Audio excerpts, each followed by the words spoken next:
Overpaying for life insurance through work? I can almost guarantee you're overpaying for limited coverage. I'm Joel Clark, a SelectQuote agent for over 20 years. My clients are shocked to learn how expensive life insurance at work really is because of a rate that's driven up by unhealthy people. Why pay more when you don't have to? For over 35 years, SelectQuote has helped people save 50% or more by shopping highly rated insurance carriers. I found a 40-year-old man with high blood pressure, a $500,000 policy for only $18 a month. Don't procrastinate. Workplace open enrollment will be here soon. Let SelectQuote save you money and get you the coverage you need to protect your family. For your free quote in just minutes, call 1-800-672-7070. That's 1-800-672-7070. 1-800-672-7070. Or go to SelectQuote.com. Full details on example policy and carrier ratings at SelectQuote.com/commercials. Price could vary by health, issuing company, and other factors. Not available in all states. If you're an IT professional looking for an opportunity with great benefits and the freedom to creatively solve problems in a career with great growth potential and a team environment, look no further than Affinity Technology. Serving the Valley since 1992, Affinity Technology is looking for a level 1 tech to develop and deliver excellent solutions and outstanding customer service. Visit atechaz.com/jobs and get started with your future today. That's atechaz.com/jobs. Everybody, it's Mark Asher back to tell you about my great friends over at the Lund Mortgage Team. For years, I've been telling you about refinancing, new home loans, all the great stuff that the Lund Mortgage Team can help you with from start to finish. Now, things have gotten a little crazy, right? The rates are bouncing all over the place. Now they're officially higher than they've been in a long time. And now more than ever, I think it's important to have a mortgage professional that has been there, done that. Any Yahoo can sell you a mortgage when it's 2.75%. Those people are going away. The real professionals are the ones that are staying in business and helping their clients through this kind of tough time out there as far as mortgage rates are concerned. Those people are the Lund Mortgage Team. Matt Oliver, Lisa Lund, they've owned this team for a long time, over 2 decades in the Valley. They are the best in the business, and they will walk you through the process, whether it's refinancing now or probably more importantly, a new home loan. Let them do all the heavy lifting for you. Call today, 623-875-9940. That's 623-875-9940. or online, lundmortgage.com. KQFN Tempe. Also transmitting on K25CD Phoenix at 99.3 FM. And K240U Mountain Hills at 95.9 FM. All right, people, settle down. Because it's time. Time for what? Showtime. When does it start? Right now. 3, 2, 1. Let's get on with the show. Let's do it.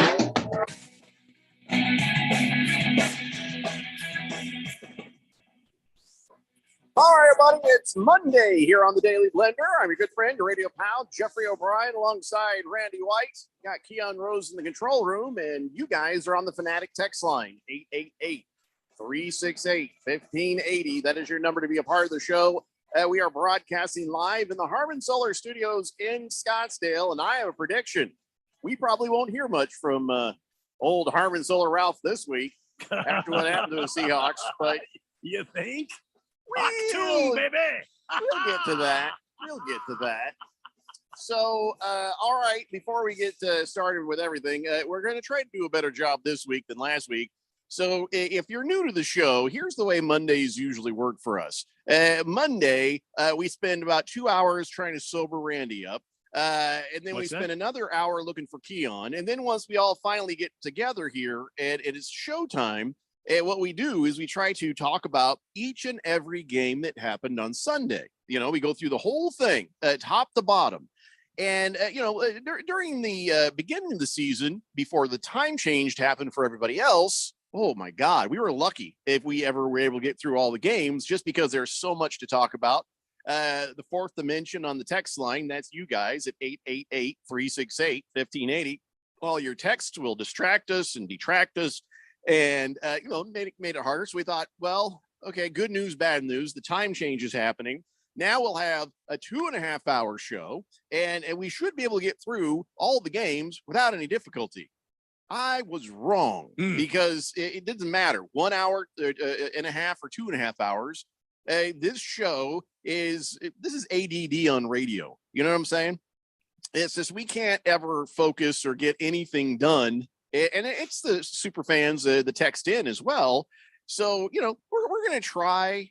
We're going to try. But I'm not talking about any other sports but football once we get in, though. So don't screw with me. Don't try to talk about other things in football till we get through these damn games. All right. Once we do it, then we can talk about all the other sadness. The Coyotes losing, ASU losing, yada, yada, yada. U of A winning. That's even worse. Anyway, we'll get to that stuff. We have an entire week to do that, but we only have now before Monday Night Football. And Keon has been jittery. He's been nervous. He's excited about the Commanders and the Eagles. I saw him smoking outside, just chain smoking. He doesn't even smoke. It was weird. Yeah, Bruce loaned me some. Yeah. Oh, yeah. So you got the cheap ones. Good. So you won't get addicted to those horrible things. Yeah. Anyway, so, we got that to get to. We got to talk about the Cardinals. We got to talk about the Colts. Just another weird weekend in the NFL, but B, holy crap, there are a couple of good games this time around, wasn't there? There were a couple of good games. But before we get that, I want to know everybody, and this is relevant because where you're probably listening to us right now is A, prison, B, in the front seat of your car. Because, this is the time everybody is getting ready to go home if they're not already on their way home. And so today, you should know, today is National Seatbelt Day. So if you only buckle up once this year, maybe today. You know what I'm saying? Who doesn't buckle up? Seriously, doesn't everybody buckle up all the time? All the time. You should. It's brainless if you don't. It's like, you're going to tell me what to do in my America. All right, well, enjoy your trip through the windshield, moron. But outside of that, I think the most reasonable people out there wearing their seatbelt. Kids absolutely 100% of the time should. It was funny. Our little girl here, she's like, let me explain something to me. Yeah. She's like, you make me wear a seatbelt? Yes. She says, even since I was a little kid, you put me into a seat with straps? Yes. She says, okay, so it's the law, right? Yes. Why aren't there seatbelts on the damn bus? That's a good point. She made a good, good point. Yeah. I had to distract her with candy and run away because I don't know the answer to that. Seems like that's a place everybody should be wearing a damn seatbelt. Why aren't they wearing seatbelts on buses? Agree 110%. Yeah, that's good. Does it cost that much more money for them? It can't possibly, because once they're in the bus forever. Yeah, I mean, well, not forever. They go home. What are you talking about? The seatbelts. Oh, I see. The seatbelts, not the kids. Yeah, no, obviously. Like, what kind of weird crap are you up to there? Are you going to kidnap kids? You're mine forever. Get in. No, it's the seatbelt. So you don't have to pay. I saw an episode of Criminal Minds where a serial killer, he grabbed a bus full of kids and he was going to take them out and bury the entire bus in the forest, and those kids would never be seen again. So, is something you want to talk about right now, Keon? We need to get Joe Mantegna back on the show because they're bringing that. We had him on the show, Joe Mantegna, the old guy from Criminal Minds, back when they had just canceled. He talked to us about his experience with the Cubs and the World Series and stuff. Yeah. Don't think I won't bring him in here to interrogate you, Keon. So okay, well, he'll just find that all I meant was seatbelts. You tell us that, but they can see your micro expressions. They know what you're up to on Criminal Minds, man. Okay. Oh, yeah. Well, I just meant seatbelts, so. I know, and then you'd be the prime suspect until suddenly, in a shocking turn, Keon was innocent all along. Turns out I meant seatbelts, actually. It was actually Wolf from 98.7. He's kidnapping kids and burying them in the desert. Oh my God. No, it's Wolf. Only after making them listen to a few Cardinals broadcasts. So. Look, he'll do anything for ratings. Die peacefully. Why do you want to pick on Wolf? I'm kidding. I love the guy. He's awesome. It's a joke. Anyway, so where were we? Oh, we're not getting distracted today. Totally no, it is. Listen, seatbelts, I don't know why they're not required on buses. If somebody can tell me, I'd love to hear, or if you can give me a good reason why they're not, I'm listening. But it turns out they haven't been required for very long at all. New York was the first state to have laws on that 38 years ago, back when we were 1984. And New Hampshire is the only state where it's still not, mandatory for grownups. So, but anyways, I just thought, today is National Seatbelt Day. If you're not wearing your seatbelt regularly, you should. It could save your life. Where's the more you know music? Just that was perfect for that right there. Right there? Yeah. Okay, go ahead. Give me the line again. Well, I don't remember. I just made it up. Today is National Seatbelt Day. If you don't wear your see, now it's just all forget it. No, forget it. The moment is gone. Well, you don't have to hit it for that. I was just saying the moment is gone. Okay, there it is, ladies and gentlemen. If you're ever doing a bit on radio and you need some audio played at the right moment, get it done the first time, or the moment is gone. Perfect. All right. Okay. So before we get to the football, this is something that it has to be raised as a question. As you know, we have a giant list of what is a sport and what's not a sport. This took us the course of quite some time. I have the master list right here. Is a sport, athletic competition, totally not a sport. So there's 3 huge columns of everything. Well, this is one that has not been before us before, and it needs to be considered. Now, for anybody who's listening, I'm sure you love some sports, and well, I don't know. We've sort of heard about like boxing, chess, the Russians do or something. And then we started hearing about this slap thing that was happening. Well, now Dana White from the UFC is bringing a Power Slap League to TBS in January. The Power Slap League? Yeah. If they don't do this down at your church on Sundays in the rec hall, then, well, maybe I should explain it to you. 2 people stand toe to toe and take turns slapping the bejesus out of each other until something happens. They keep doing it until somebody gets knocked out, or if that doesn't happen, there's a point system, and I guess the scoring's based on how good a hit it is, the reaction of the person who's getting slapped, and how long it takes them to get back and get another slap. It's crazy. So is this a sport? That's the question that is before us right now. Is this a sport? I have to think so. This isn't something that you can just play at the bar. It takes some fortitude. You can, but you'll be destroyed in a way that you don't get destroyed if you just play darts, pool. This is I'm sure the line for darts will be longer than the line for slap fight. You're probably right. Yeah, I mean, and it takes a lot of physical strength. It takes a strong jaw there to be able to take some of the slaps that I don't know. I remember seeing one with this Russian guy, and the guy really just looked like a bear, but a person. And he slapped some guy so hard he was unconscious, and it's like his body was not aware that he was unconscious. He was just standing. Yeah, just standing there, and everybody realized, like, oh. No, he's out on his feet. They had to carry him away. Well, that's a win for the other guy, right? So yeah, no, he won. Yeah. But the question is, if this is a sport, how do you define that? I know you would be quick. I knew you would be quick, Keon, because you're a boxing fan, and you can equate either the knockout or the point system to the same sport that you love called the boxings. But Randy, how do you feel about this? Is power slap a sport? Is arm wrestling a sport? No. Power slapping is not a sport. You equate this same thing, man. Come on. This originated in the bar rooms of Europe and Australia, places like that. People would go in, and this is like a Friday or Saturday night thing, like the old arm wrestling tournaments used to be in the local bar there. This is not a sport. No. But this is closer to, say, boxing than arm wrestling. Well, is. I wouldn't even say, because it is a sport. In fact, we made chess boxing a sport. Well, you stand there across a table from your opponent. Is it a table? It's like a table. Okay. Yeah. And you stand there, and you cannot step into it. You cannot take a running start. You can't. Yeah, you can't close your fist. It has to be an open-handed slap. Yeah. You can aim your hand, like you can get right up next and aim your hand. Some of these guys, I've seen this somewhere before. Some of these guys put the gypsum on their hands and whatever, and then they can only wind up like this. They can't do like a full roundhouse like whammo. It's just like you have to wind up a certain way, and then you just bap, and then if the guy's there, he recovers, and then it's his turn. So you go back and forth. But it's not like a brawl. Of course, it's not a brawl. It's not that kind of thing. But it's like you slap, I slap. I've never arm wrestled anybody and then had to be carried off because the guy slapping me. Some of these arm wrestling tournaments, you get some of these big beefy dudes in there. They'll snap your forearm right in half. I've seen that happen too. Oh yeah.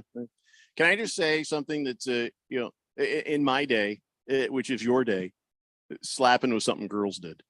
You know what I'm saying? Well, Slapping was something that girls would do. Well, this is not a slap like that. It's like No, a I get it. I'm just full-on, saying. So like a man hand. And some of these slaps do look like punches. It's Oh, just yeah. like they're Yeah. coming at because I'm like just saying. but They're also where I'm from in the DC, you punch somebody if you're actually trying to hurt them. You slap them to send a message. You slap them to embarrass them. Yeah, That's the thing. If you get Well, slapped and yeah, you can't but- you can't respond, because that means the other person owns you now. If you get slapped and you can't kick their ass, and you're like, well, I guess that happened. I just got slapped, and it's over. You're basically, I'm sorry, but you're somebody's bitch now. yeah, and yeah, that's basically kind of how it went. But So you know. the more you know. Perfect. Thank you. You got it. We're learning all kinds of things here. Yeah, no, I definitely think that slapping is something that doesn't need to be gendered. You can definitely Yeah. hurt somebody with a Well, slap. now, yeah. Well, they've got no guys. and there's they some have- gals that can Yeah, slap they- you in the next week. That's for sure. They've got the women's edition of this. So you've already got the ladies division. You got the men's division. You've got all different weight classes. Yeah, this is a thing that's been coming up. It does not surprise me that it's that Dana White is Yeah. jumping on this train. Sure, Yeah. money.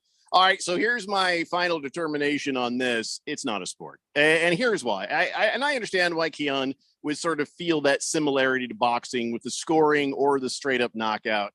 I'm sorry. This is a like Randy sold me on the bar competition thing. You know, the little game. It's a game. It's an arm wrestling thing. It's a this or it's a that. It's not really a sport. Boxing, there is technique and there is training and all sorts of nuances. There's so much to it from the way in to the time you leave the ring, either feet first or head first. And slap fighting, it's just dudes getting Well, and liquored it's up and not- slapping each other. Yeah, it's not really a fight though. It's like Well, it's a slap You'll competition. feel like you've been through a fight from one side of your face. Yeah, definitely. Look, And you can definitely. I just pulled it up. You can definitely wind up. You just can't move your feet, so it's not. Right, You can't you step can- into it. Right, but Yeah. you can. That's what I was trying to say. You can't step into. You can't like lean back and just Yeah. lay one on this guy. Like dear old dad used Yeah. to do. Oh, yeah, listen. My dad had the quickest hands in the West. Yeah. Oh, Listen, he Bruce didn't even Lee have to could wind learn up. from my grandpa. Oh yeah. Gone. My dad had slapped me in the mouth and picked my pocket at the same time. One smooth motion. Yeah, I'm sorry. It's not a sport. I'm just gonna say it's not a sport. I- But let's. I don't agree, but it feels like a fair decision. I don't know.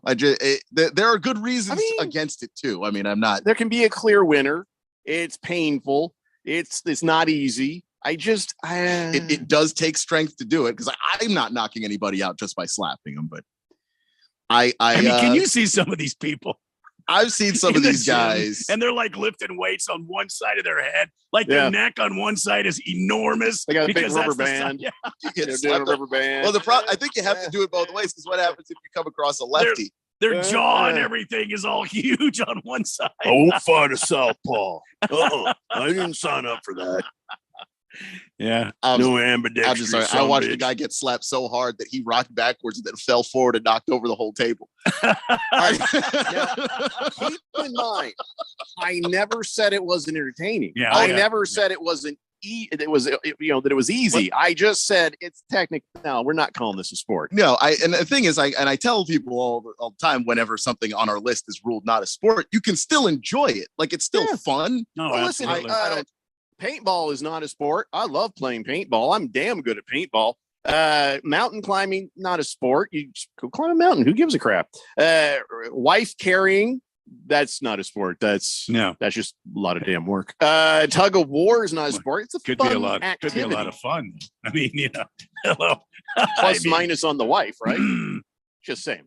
Let's go to the text line 888-368-1580. Let's see. King Kitten says power slap is for Neanderthals. And he thinks a new texter nickname should be seatbelt.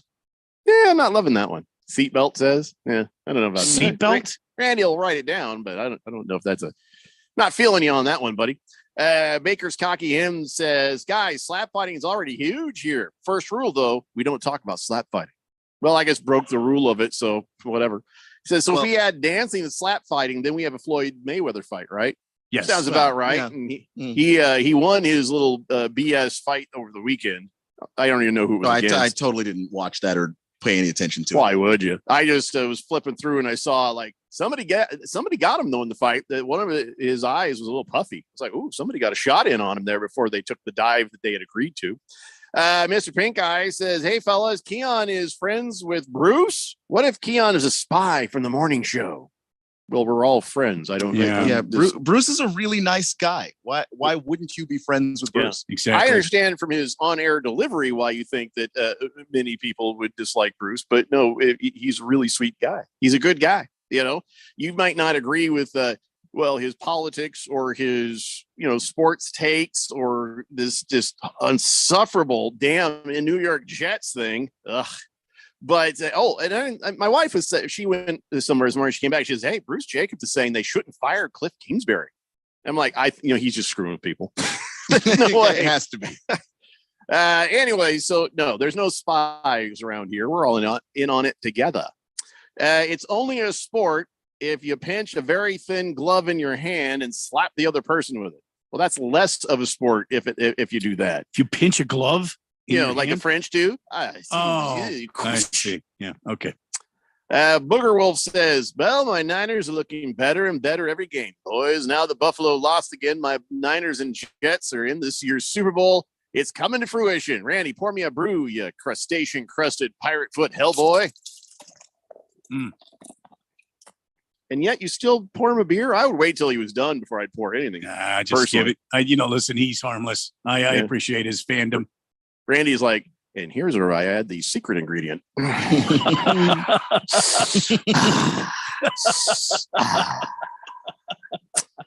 Mr. Pringle says, "Why aren't there seatbelts on buses? Why do Radio Shack ask for a phone number when you buy batteries? I don't know the answers." Yes, good. Yeah, that's a good point. They should have seatbelts though. Donnie says, "Today, November 14th, 2022, I, Jeffrey O'Brien, Keon Rose, and Randy declare the Minnesota Vikings." No, wait, I don't think we're going to stop right there. No. Do you concur, guys, to any of what he's about to say? Declare them what? Legit Super Bowl contenders. No. Playoff contenders, yes. Super Bowl contenders. Look, it's so weird to say about a team that's 8-1, but I watched Kirk Cousins actively try to give that game away. Yeah. And Stephon Diggs was just bailing him out. Before you agree, let me read the rest. He says, "We declare the Minnesota Vikings as legit Super Bowl contenders, and we will take Superfan Donnie to the big game if they make it." No. I wouldn't even take you for a late night abortion, even if it was you getting aborted. Come on, man. Forget that. There's nobody.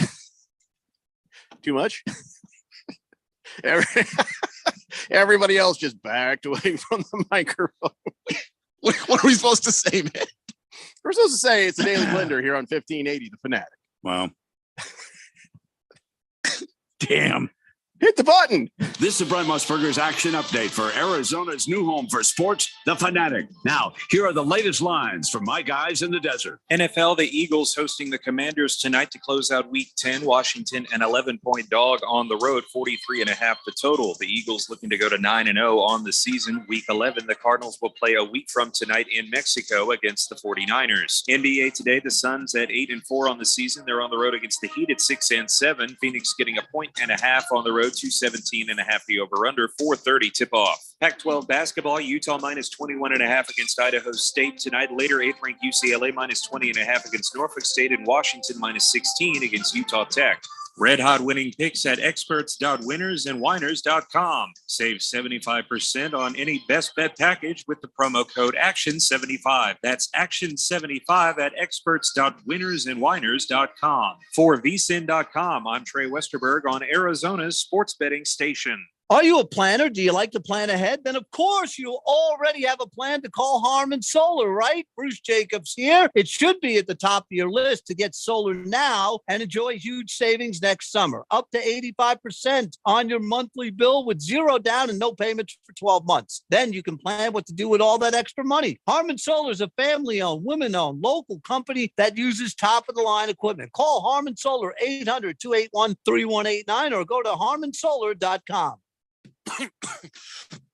When a cold comes on strong, knock it out with Vicks DayQuil Severe for max strength daytime relief. Just one dose of Vicks DayQuil Severe starts to relieve 9 of your worst cold and flu symptoms to help take you from 9 to none. Power through your day with Vicks DayQuil Severe, the daytime non-drowsy, coughing, aching, fever, sore throat, 9 to none medicine. Use as directed. Fire up the band. It's time to play ball. We're serving up the best matchups on the college gridiron. Touchdown. What a catch. The power conferences, the biggest games, your favorite teams. Under pressure. There he goes down. Get all the action live on your home for football in the Valley. 1580 and 99.3. The Fanatic.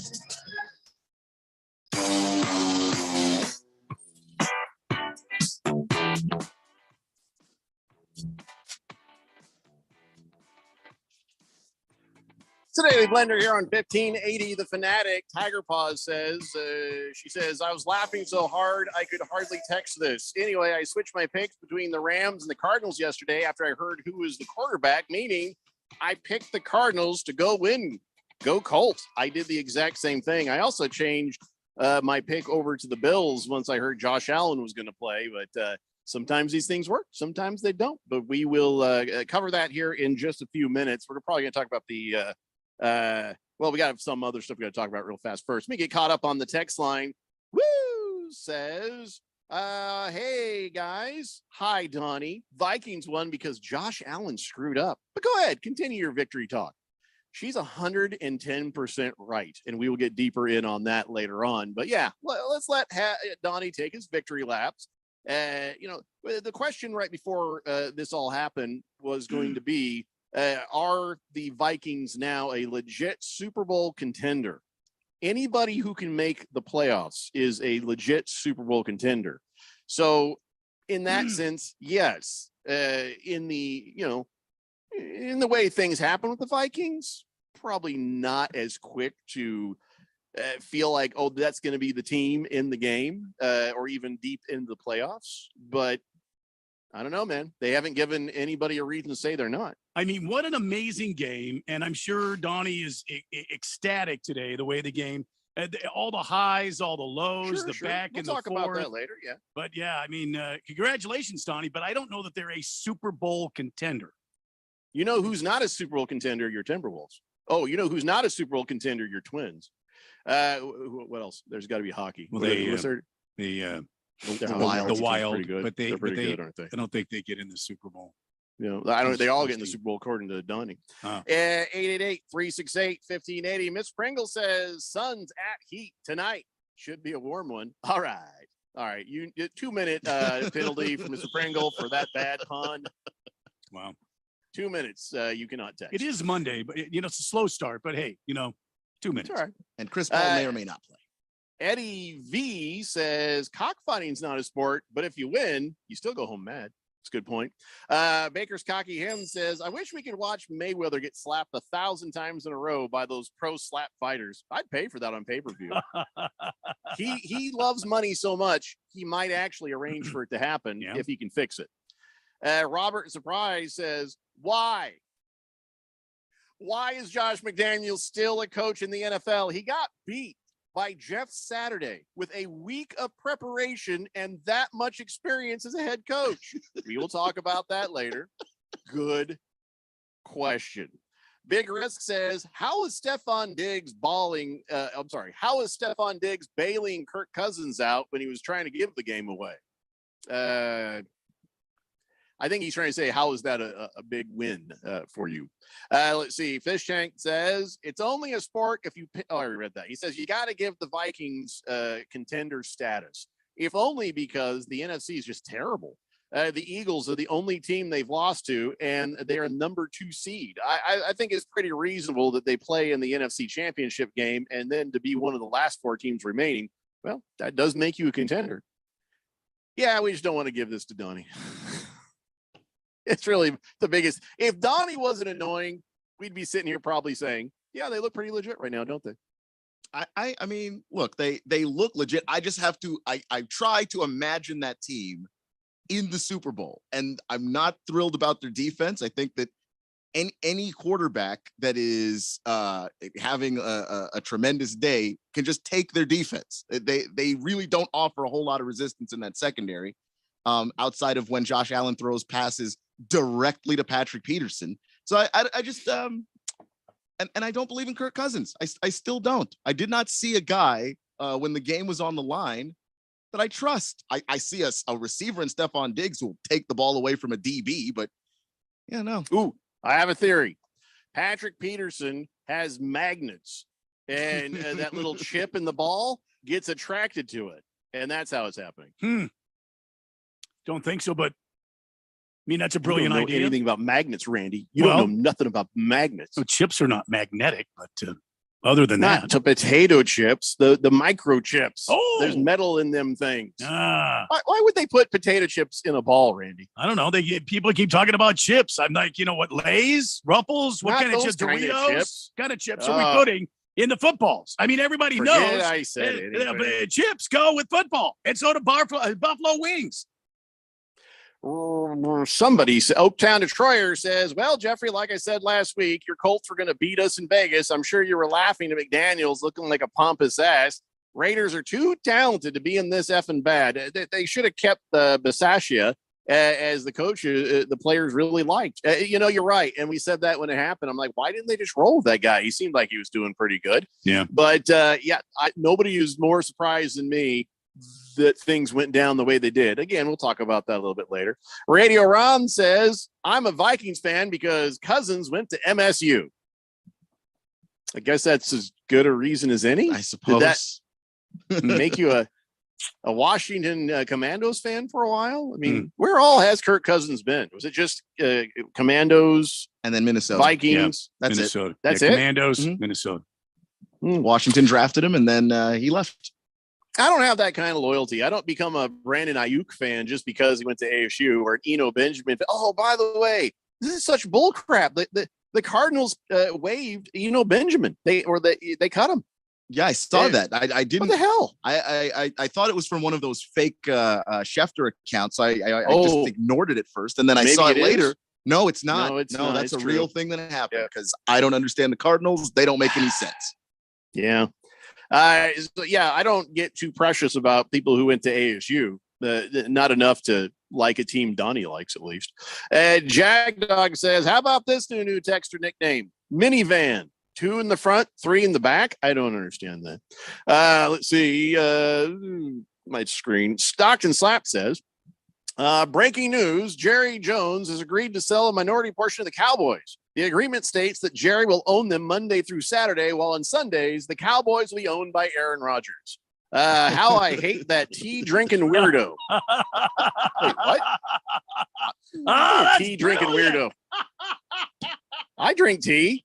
The hell? What's the? I don't understand. I don't remember the reference of the tea drinking. He says, anyways, happy Monday, crew. Have a good one. Cardinal Arch. Aaron Rodgers is that he's drinking that crazy mushroom tea.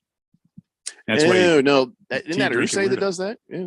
Well, Aaron Rodgers does it too. The ayahuasca's piece of cactus. Oh, ayahuasca. See, it's a tea though. It's exactly what I said. Oh, that tea drink. I thought he was saying Jerry Jones was the tea drinking. No, I get it. Jerry Jones, Cowboys selling steak because Aaron Rodgers. Okay, see, this is what this means. I have not eaten nearly enough candy today. Cardinal Art says Donnie hasn't taken a victory lap or recognized that $100 he lost to me. Okay, if that's a bet that happened on some different show, I don't know anything about it. So that's between you guys somewhere else. Donnie says, keep firing up the excuse machine. Last week it was the Vikings haven't played anyone. Now it's Kirk Cousins doing anything to win. Well, here's the thing. To be honest, and again, we're going to talk about this more in depth later. Josh Allen did more to lose that game than Kirk Cousins did to win it. And that's where we're going to leave it until we're ready to talk about it. Booger Wolf says, how come you guys keep talking about the Vikings? Go Niners, you shepherd pie eating northerners. What? Biscuits and Gravy says, if not, Kirk Cousins ain't winning. Yeah. Can we have a conference on this? Is he saying if it weren't for Kirk Cousins, the Vikings would not be winning? Is that well? I mean, okay, all right. So you got to give him this much. Kirk Cousins has survived quite a bit. He's been the quarterback there. He's still the quarterback there, even in the midst of a manager change, a coaching change, because we all know that the other coach wanted to string him up by his thumbs, and this push him coach in front of a monorail actually likes him, and now he's doing the whatever that thing is with all the necklaces, and he's bare chested on the airplane. At 38,000 feet on the way home. It's getting ridiculous. Whatever that kind of crazy move right here is. I don't know what that is. Yeah, there you go. That's the I am white. I don't know what else to do now. That's that dance. We've all done it. We've all done that dance. Kirk Cousins is still there, and Kirk Cousins is he's captaining the team during this winning streak. So you got to give him some props. I do. I assume a lot. Keon, do you also do that dance, or can you dance? I assume a lot. Have you done that uncomfortable dance? I know I can move a little bit. So you've never done that dance. No. Keon doesn't have to do this business right here.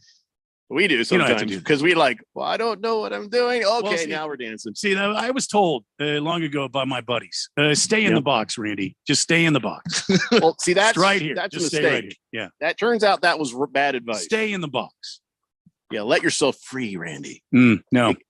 On the dance floor, explore your body. No.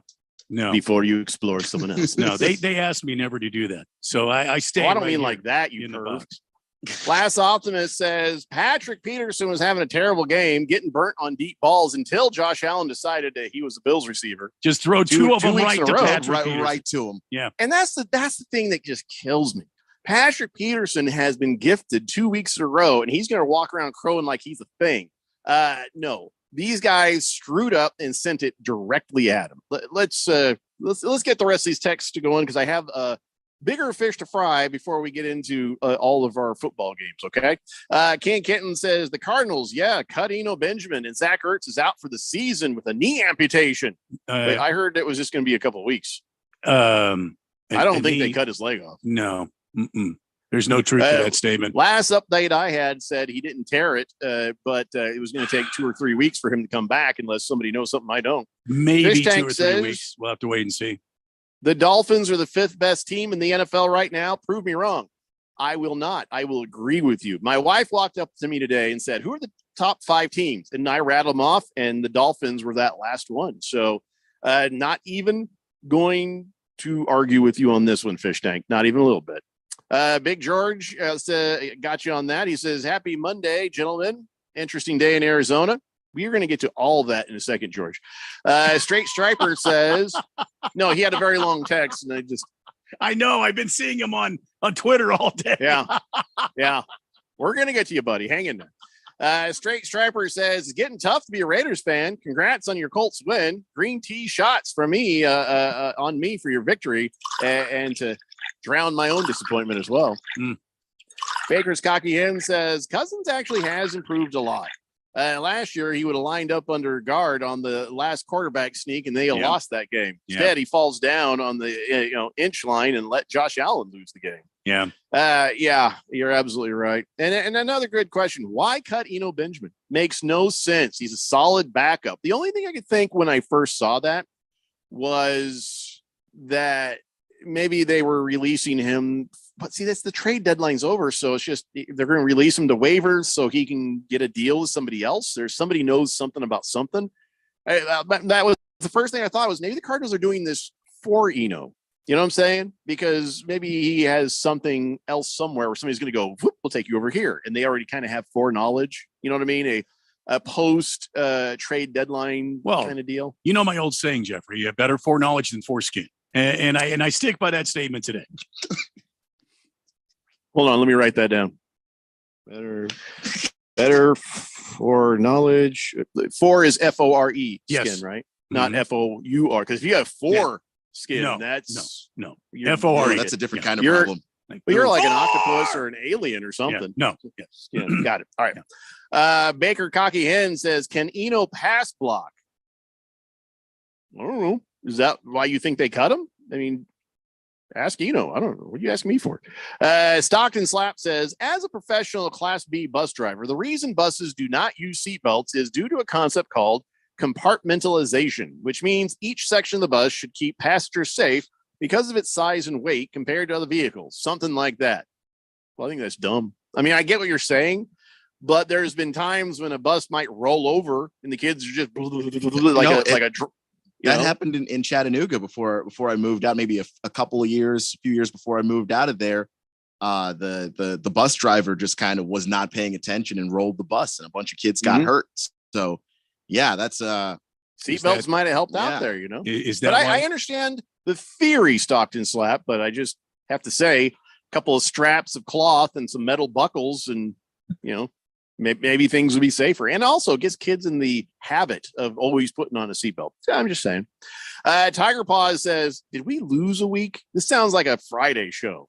Can't help when it happens, Tiger Paws. It just happens when it happens. All right, we have to take a break. When we come back, we have to decide on something. I posted this up on the Twitter about 3 different Guinness Book of World Records that got broken. We have to decide if any of them are worth a Man of the Day award. You know what I'm saying? Because a lot of times we'll give a Man of the Day award to a record breaker, but I don't know. I don't know. These are worthy. Let's find out together when we come back. It's the Daily Blender here on 1580 The Fanatic. Kevin Harlan here from Monday Night Football on Westwood One. Coming up, NFC East action when the 8-0 Philadelphia Eagles play host to the Washington Commanders. Can Jalen Hurts and the Eagles keep their undefeated record on track? Join Ross Tucker and me to find out on air and on the free live stream. Sponsored by AutoZone. Don't miss any of the action on Monday Night Football. Right here on 1580 The Fanatic, Arizona's home for the NFL. Football season is underway, so now is the perfect time to download FanDuel, America's #1 sportsbook. Because right now, new customers get a no-sweat first bet up to $1,000. That's free bets back. If your first bet doesn't win, just sign up with the promo code WIN.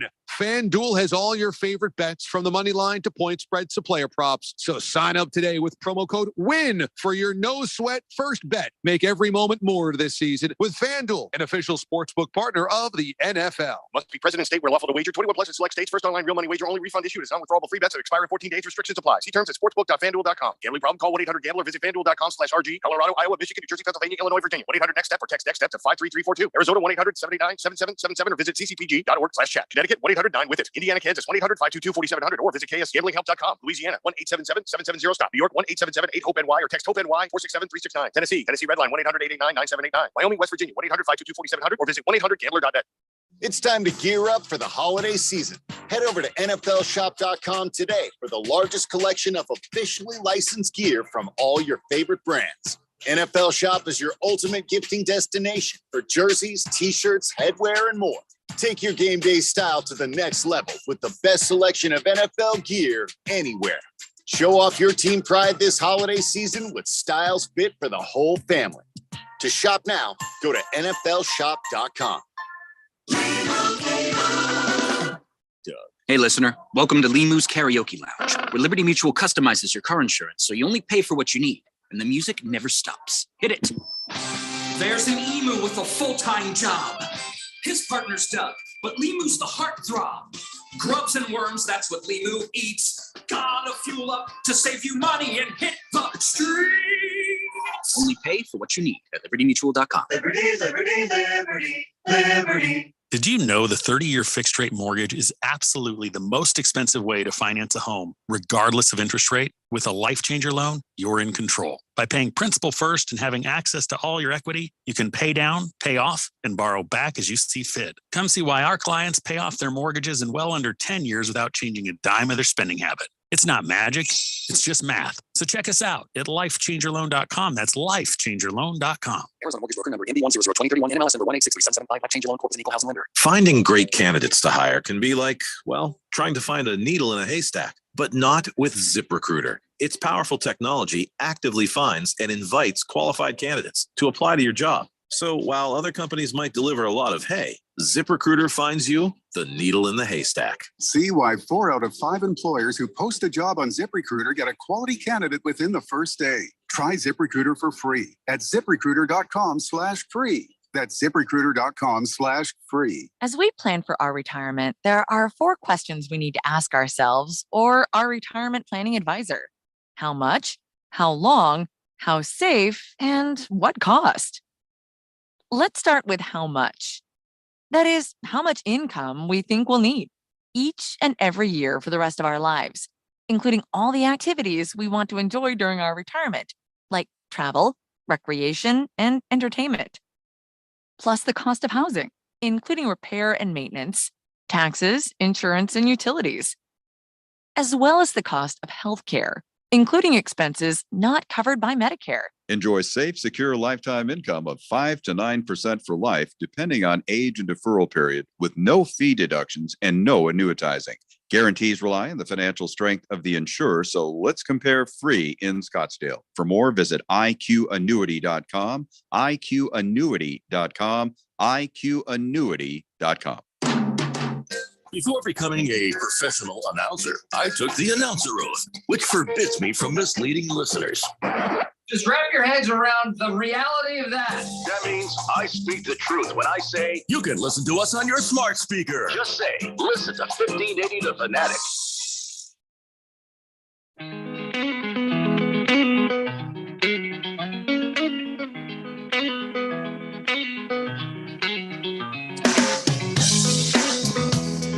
Blender here on 1580 The Fanatic, and we are just a little bit away from talking about the Cardinals game, the Colts game, and all the games that happened this weekend in the NFL for Week 10. Of course, coming up at 5:30 p.m., we've got the Commanders at the Eagles, and it was interesting that I noticed something, Keon, about the life, the universe, and everything as it pertains to your Commandos playing the Eagles. And I'm proud of you, but I'm also curious about this because anytime we've ever talked about the Commandos, you're very reasonable. You know, a lot of sports talk show hosts, when it comes to their teams, they're just insufferable homers and lose all of the brains in their head about that. You have been even keeled. You have never been that way, but you have, when it comes to the Cowboys, expressed a deep-seated hatred, much like my hatred for the Yankees. Mm-hmm. You used the same kind of feelings about the Eagles, who are also in your division. Correct me if I'm wrong.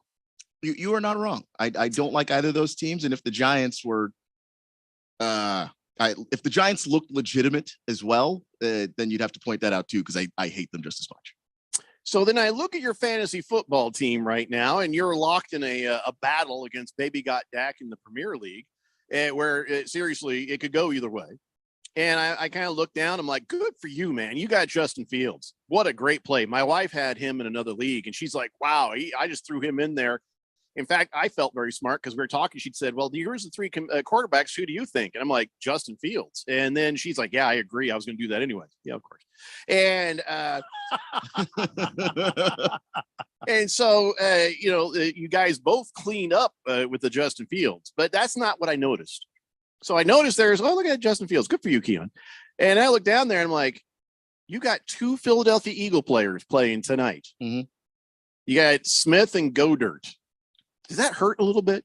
Just like, does that feel wrong to you a little bit? It feels 100% wrong. They're playing against your team. You have to root against just those 2 people against your team, which means you want them to get touchdowns against your team.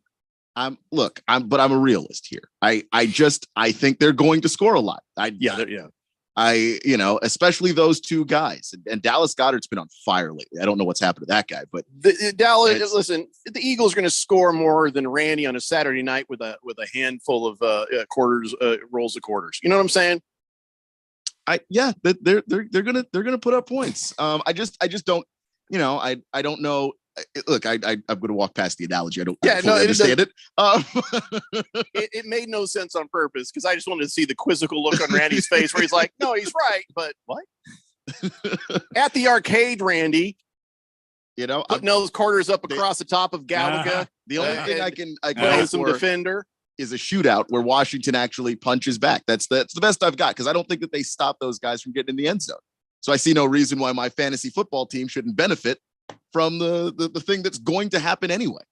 Yeah, fair enough. I'm proud of you because that's the way to play. That is the way to think about your picks and about your fantasy football. Is there's no loyalties when you're trying to win your picks. There's no loyalties when you play fantasy football. And the people who do that, all right, fine, but you're going to lose. So, but anyways, we'll talk more about all that stuff here in a moment. Before we move much further, we have to consider something I posted up on the Twitter at RadioPal1580. That is my Twitter right there. I'll give everybody's Twitters here in a second, but we have to get this going here. 3 Guinness Book of World Records were broken. 3 different guys broke them. I don't know if any of these are worthy of a man card accreditation. Man of the day usually could be somebody who won a world record. But I'm just not, I don't know. Here, let me just go ahead and give you some of these. You tell me how you feel.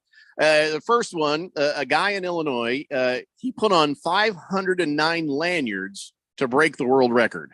Those little ID badges on the string that you put around your neck.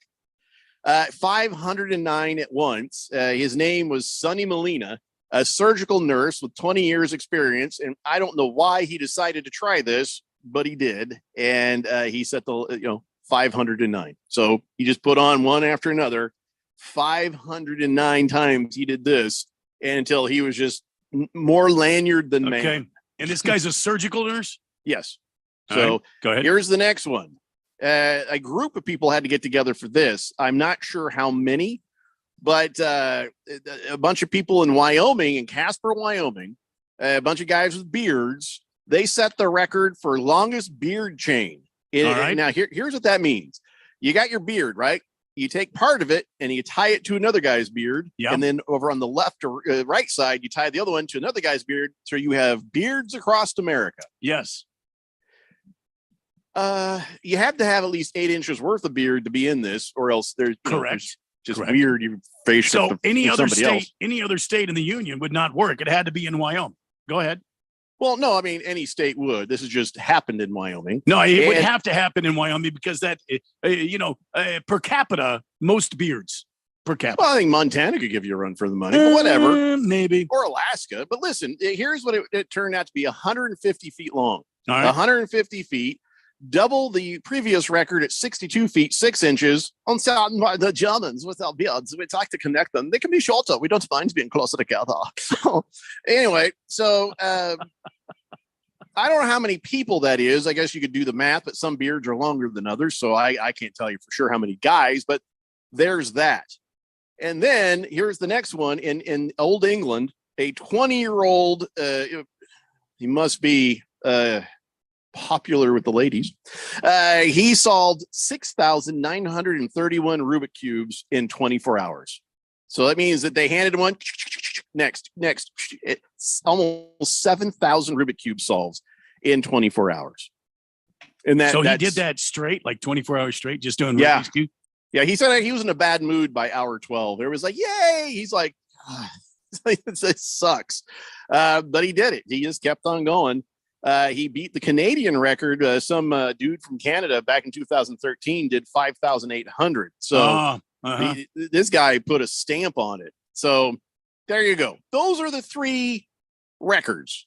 Are any of these worthy of a man of the day, man card accreditation? Really? Clearly not the male nurse, surgical nurse wearing the lanyards. What the hell does that mean? Where do you get 509? You've been fired that many times. You got 509 lanyards. You hold the human body in your hands in a surgery setting, and you've got 500 lanyards, and you figure the record you could break is how many lanyards you could put around your thick neck. Give me a break.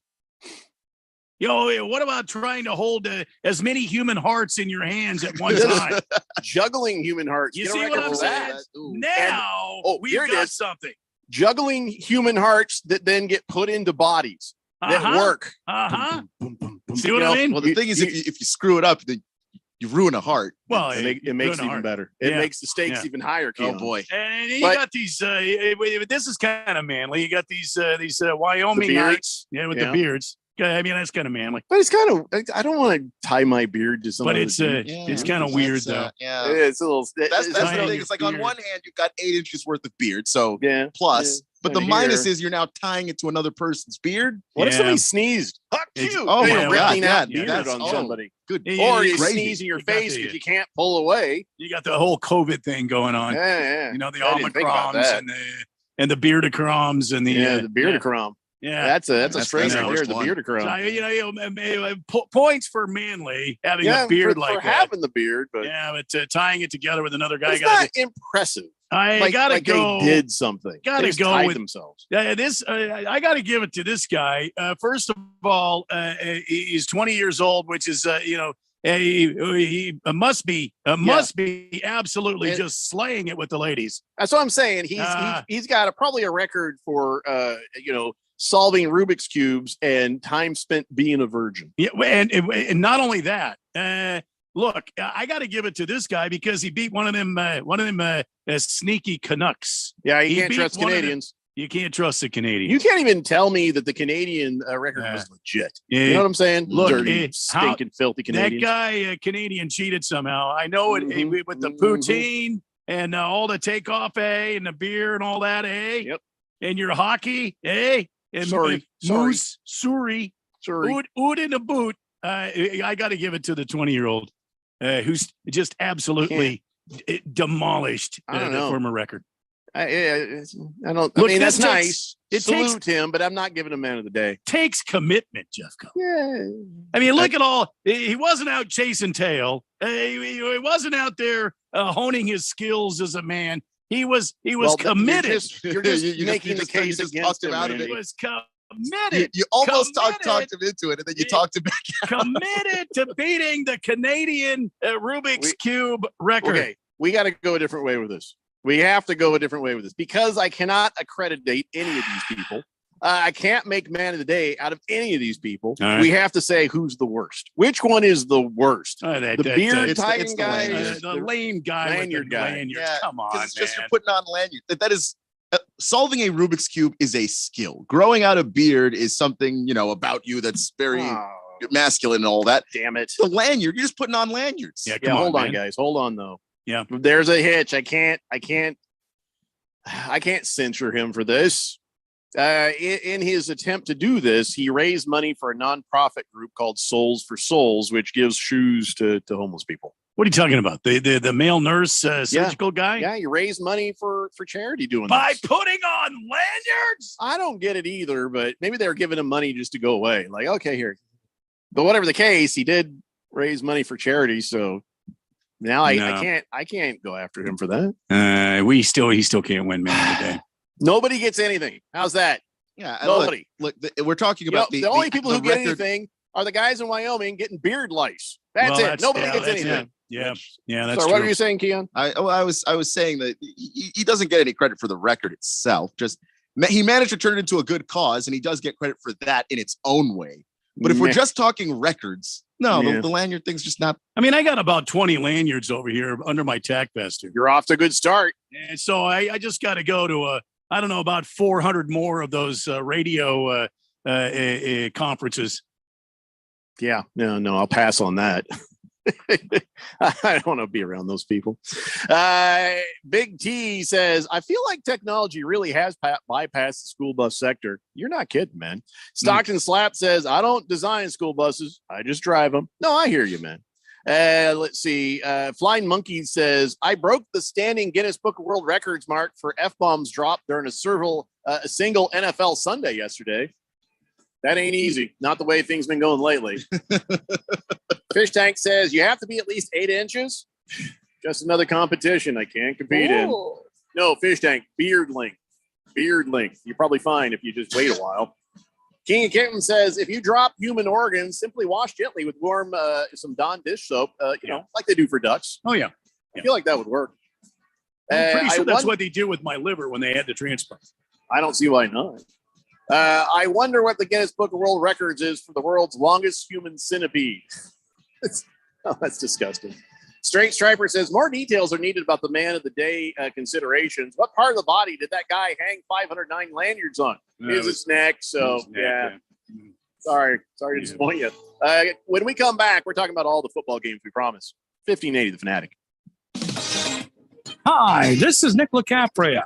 with the Daily Sports Quiz. Many people feel if you record 3,000 hits in a career, you should automatically be selected into the Hall of Fame. Do you know the first major league hitter to record 3,000 hits? The answer coming up. Nick LaCapria's Daily Sports Quiz brings you a different question from the world of sports each day. If you want even more questions from the world of sports, visit Nick LaCapria's new website, sportstrivia.org. You can test your sports trivia knowledge and get answers to some great questions from the world of sports trivia. Sportstrivia.org. It's free, it's fun, and it's challenging. If you like the Daily Sports Quiz, you'll love sportstrivia.org. The answer to today's Daily Sports Quiz: name the first major league player to record 3,000 hits in a career. The great Cap Anson. He was the first to do it. 3,000 hits. I'm Nick LaCapria with the Daily Sports Quiz. Here's to Prilosec OTC. Without Prilosec, I wouldn't be able to enjoy all this yummy holiday food. Speaking of whoever made that apple pie, delicious. I just take one pill each morning and zero heartburn all day. So cheers to Prilosec OTC. Ooh, are those jalapeno poppers? Prilosec OTC prevents excess acid that can cause heartburn, so you can enjoy the holidays. One pill a day, 24 hours, zero heartburn. It's possible while taking Prilosec OTC. Use as directed for 14 days to treat frequent heartburn, not for immediate relief. Where can you holiday shop for anything you want, any way you want? Lowe's, actually. From the top tools to the top tech, find deals from all the top brands. Like a Craftsman 20-volt two-tool combo kit. Was $149, now only $99. Then save time with more convenient ways to shop. Check back daily for deals during Black Friday month and start saving now at Lowe's. Home to any possibility. Offer valid through 11/2 while supplies last. As a kids, we all loved hopping on our bikes and hitting the road. I'll be back for dinner. See ya. Well, bikes just got reinvented for us big kids. If you haven't tried an electric bike, you have no idea what you're missing. Hit the road, the trails, or the beach by pedaling or not pedaling. It's like being a kid all over again. Why not start with the best? Hemingway e-bikes are the best fat tire electric bikes sold. Since 2017, Hemingway is known for durability, price, safety, and fun. Hemingway is the long-range e-bike experts, taking you faster and farther on a single charge. Hemingway sells direct to the consumer, ships right to your home, and has over 2,000 five-star reviews. Choose from 7 models, all with an unprecedented 2-year warranty. Find out why over 50,000 customers called Hemingway the best e-bike there is. Go to HemingwayEbike.com. That's HIMIWAY ebike.com. Use promo code FANATIC and save $150. Go to HemingwayEbike.com.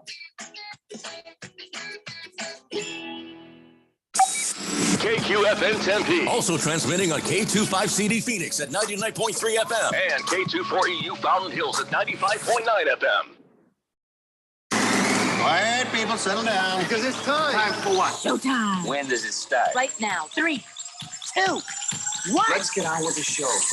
Let's do it.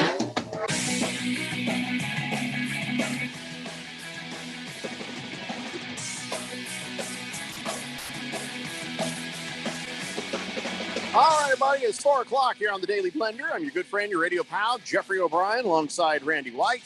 Got Keon Rose in the control room, and you guys are on the Fanatic text line, 888-368-1580. As we broadcast live in the Harman Solar Studios in Scottsdale, we are going to talk about now every single NFL game that happened over the weekend. Boy, I hope so.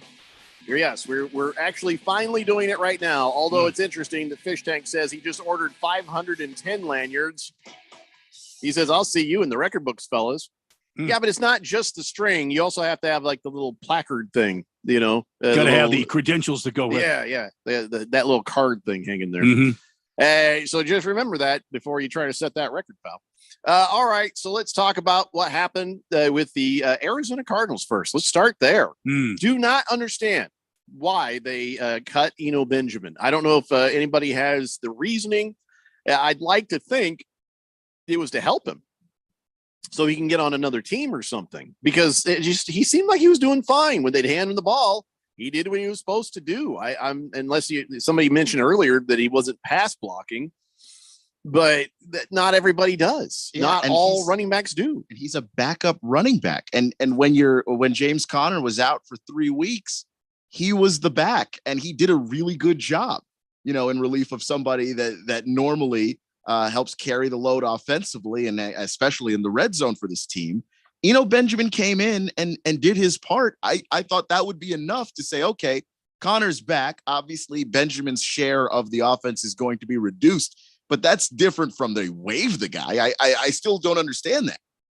Well, they're releasing him, not waiving him, which means he will hit the waiver and somebody will have an opportunity. If they pick him up off the waiver, don't they have to compensate the Cardinals in some way? I don't know. I don't think so. That's just, once you do that, it's over, right? They don't owe the Cardinals anything. No. Mm-hmm.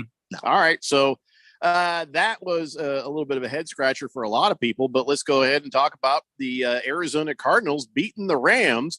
This was just garbage. When you knew it was going to be, once they said, well, little Kyler Murray won't be out there and old Matthew Stafford won't be out there. Who's going to be there? Nobody cares. John Wolford and Colt McCoy. Which team is which team? Doesn't matter. Just forget. Don't even watch. So Colt McCoy, actually, though, got to tell you, Randy, poised. And it makes you start to think, maybe it's not a problem with the O-line. Maybe it is Kyler Murray not being where he's supposed to be, not stepping up into a pocket, rolling out too soon, holding the ball too damn long. Because I don't know how many times Colt McCoy got sacked. Did he get sacked? I don't remember seeing him get sacked. I saw him get sacked a couple times. A couple of times. All right. But he seemed to do pretty good. And guess what? He started seeing Rondale Moore. 9 catches, 94 yards. Little Rondale Moore, taller Colt McCoy. He could see the damn field is what I think happened. Yeah, I mean, and you've been harping on the size since the Cardinals drafted Kyler Murray. And no, before. Okay. I've been saying it before they drafted him. But I don't understand. I mean, okay, so he's small. Bottom line is he can't see the field. Well, that's why. Bottom line is the Cardinals are too stupid to see that, and they paid him $250 million, and they are just enamored with Kyler Murray and think that he is the end all be all. Meanwhile, Colt McCoy is 2-1 as a Cardinals starting quarterback, coming in defense of an injured Kyler Murray. He moves the football down the field. You hear names like, AJ Green had a touchdown yesterday, had some receptions. You talked about Rondale Moore.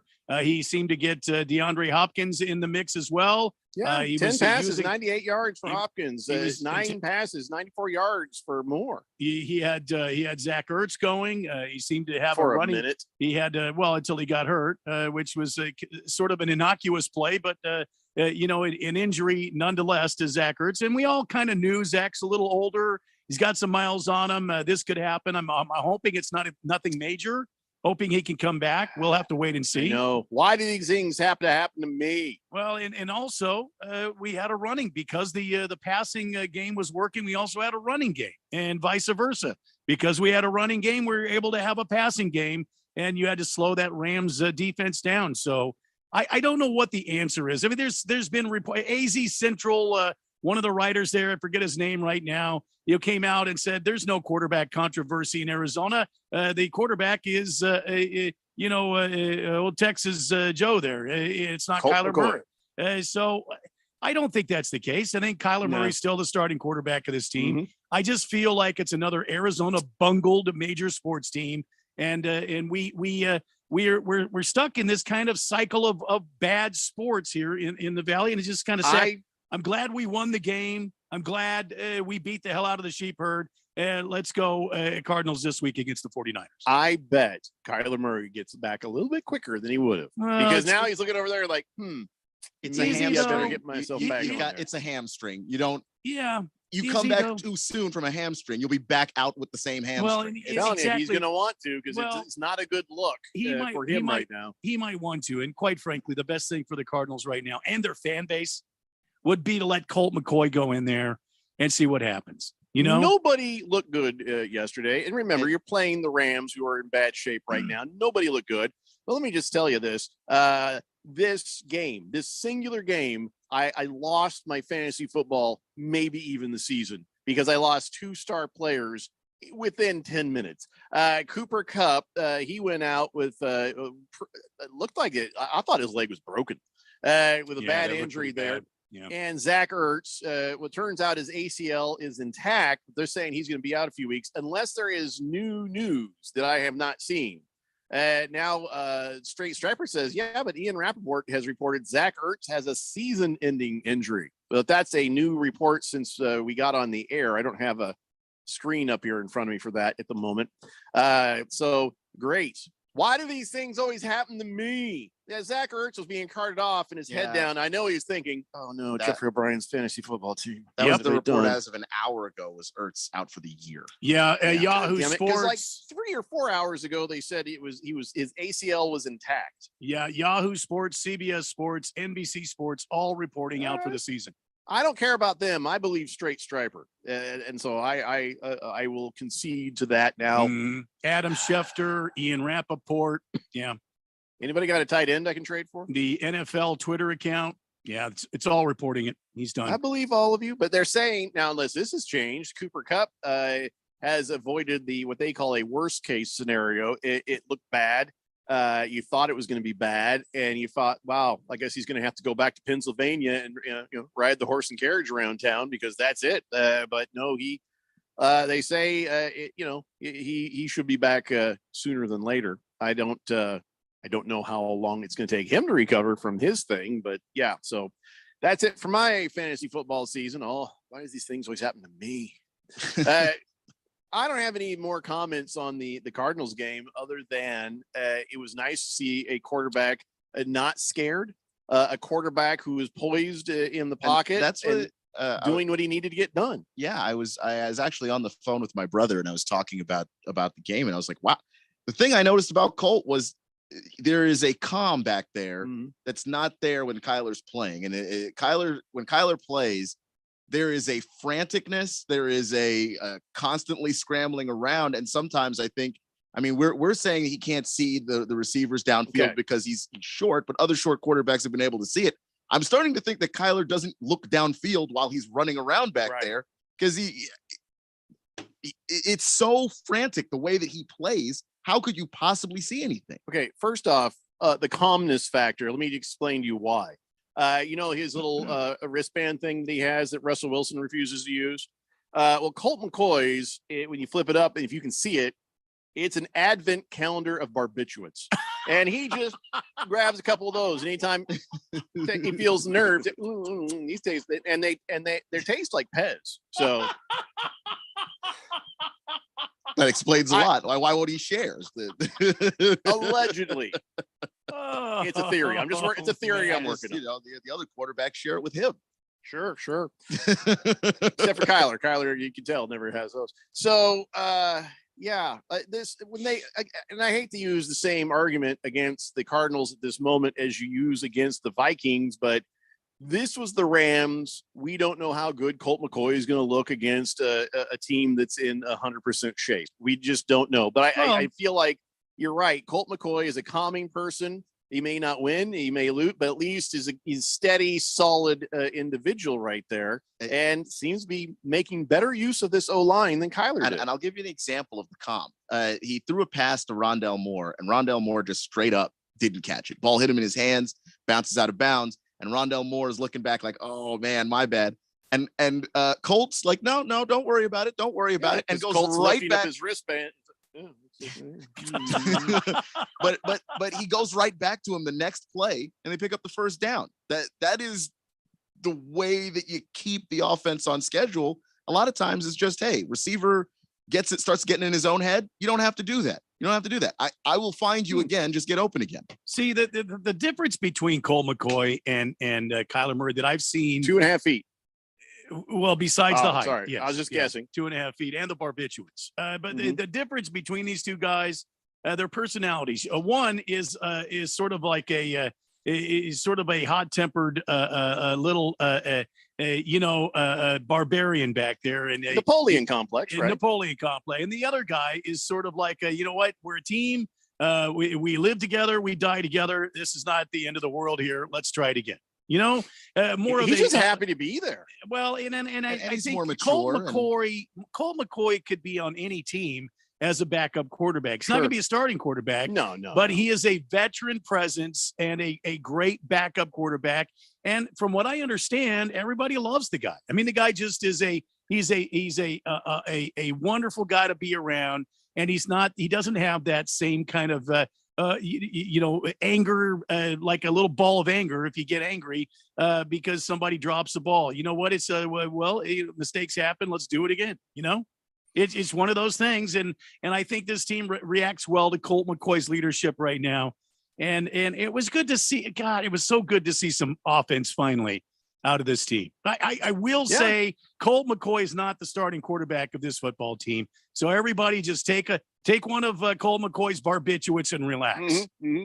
Yeah, I know a lot of people are like, yeah, but he could be better. We could, you're going to have a 500-ish season anyways. So you paid, for the little ride. So, you always say you paid the ticket, ride the ride. Only this time it's that little horsey outside of the supermarket. You paid $230 million. Well, and everybody was on, that I could see from my limited Twitter view, people were just, railing against Kyler Murray for standing on the sideline. Look, if the guy's got a bad hamstring, the guy's got a bad hamstring. Bottom line, you don't want him to go in there and just be, on one leg trying to throw the football around. You put in your backup quarterback and let him heal and see what happens. Maybe he needs this rest to kind of see, step outside and see the team working. Maybe he can make some adjustments. When he comes back, he'll be even better. Well, you've got Colt McCoy, I believe, starting the game in Mexico against the 49ers next Monday Night Football. That will be a really good test to see just how much Colt McCoy's got going on there, because the 49ers, that's this team needs to play well during this stretch. You just lost to the Sea Chickens. You just beat the Sheep Herd, and now you're going to play the 49ers in Mexico City.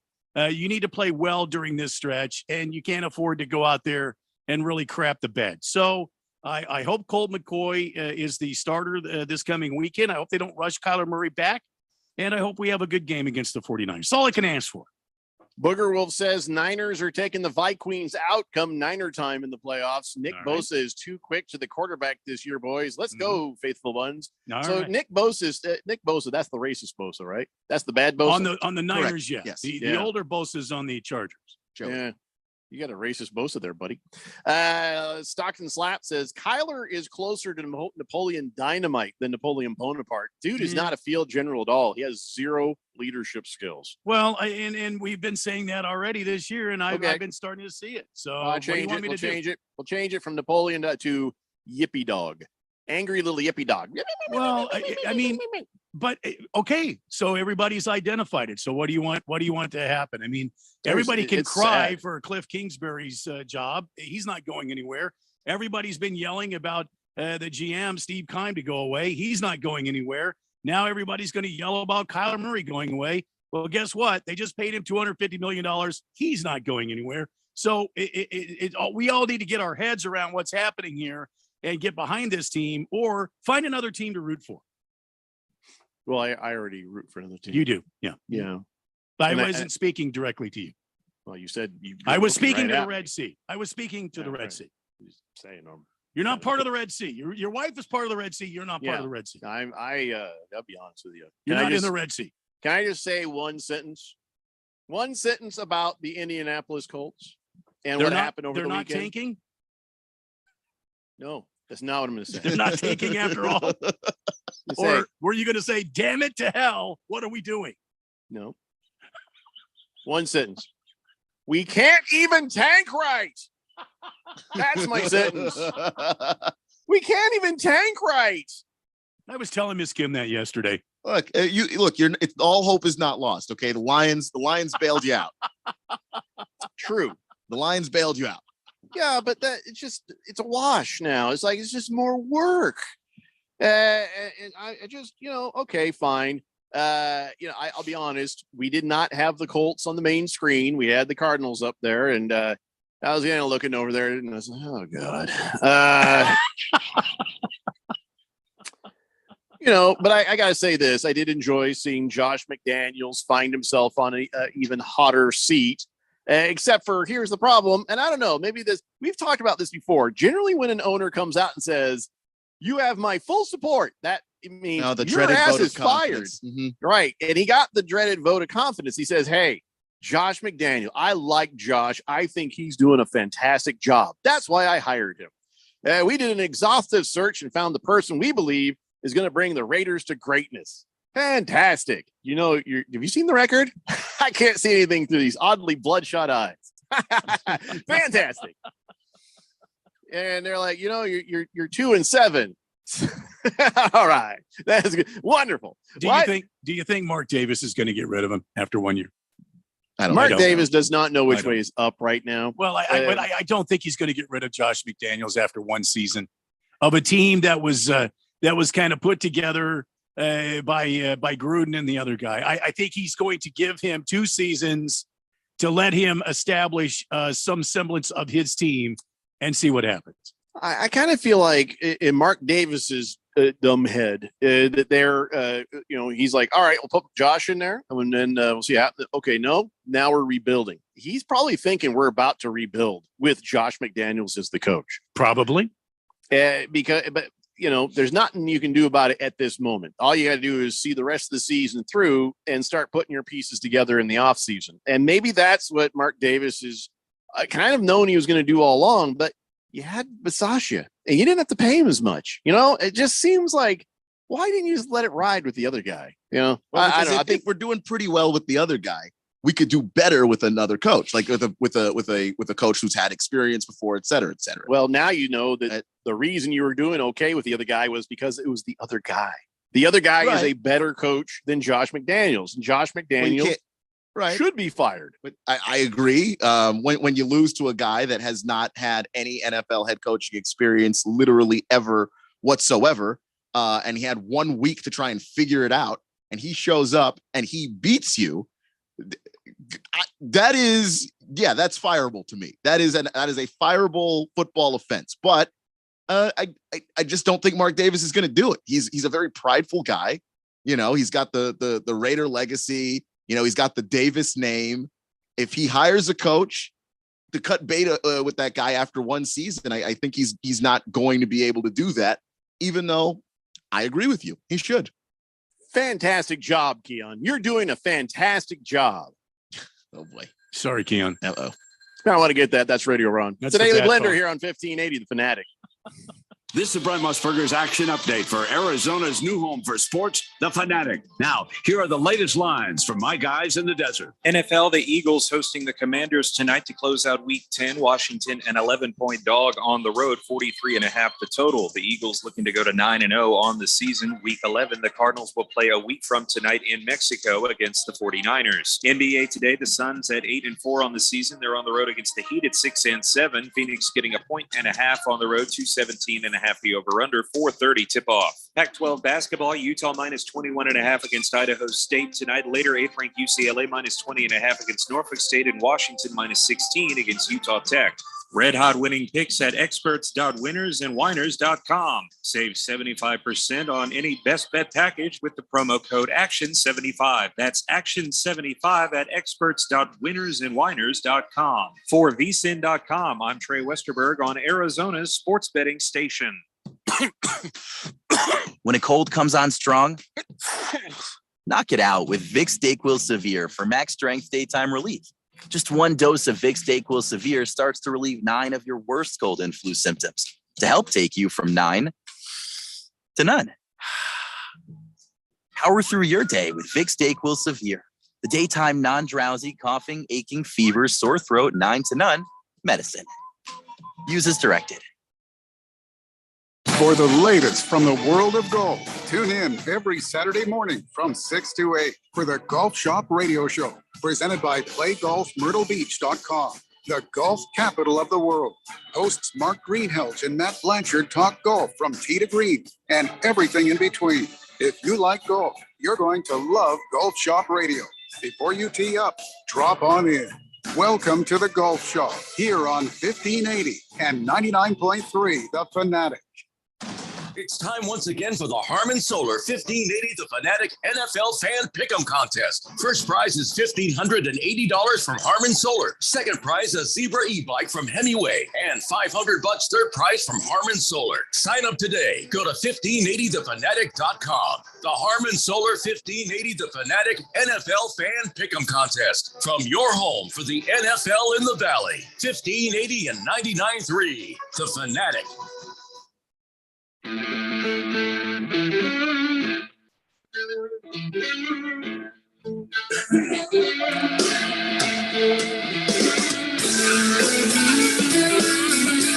Daily Blender here on 1580 The Fanatic. So let's get caught up on the text line. I don't really have anything to say about Jeff Saturday or the Colts winning the game against the Raiders. I guess if you could perfectly have an easy game on your schedule to debut a completely inexperienced head coach. And really, we did not see the debut of Jeff Saturday. You saw the debut of the little quarterback coach who was calling the plays, whose name I already don't remember. So, this is not a this is like kind of thing. So, I mean, listen, I'm a fan, happy to see a win, but it doesn't mean anything. This season is toast, and I really kind of just thought we were tanking. So I don't know I don't think Irsay knows what he's doing because Irsay was in his suite going, yeah, I said it. We're not tanking. That's what he was doing. Here's what I learned, though, about all that.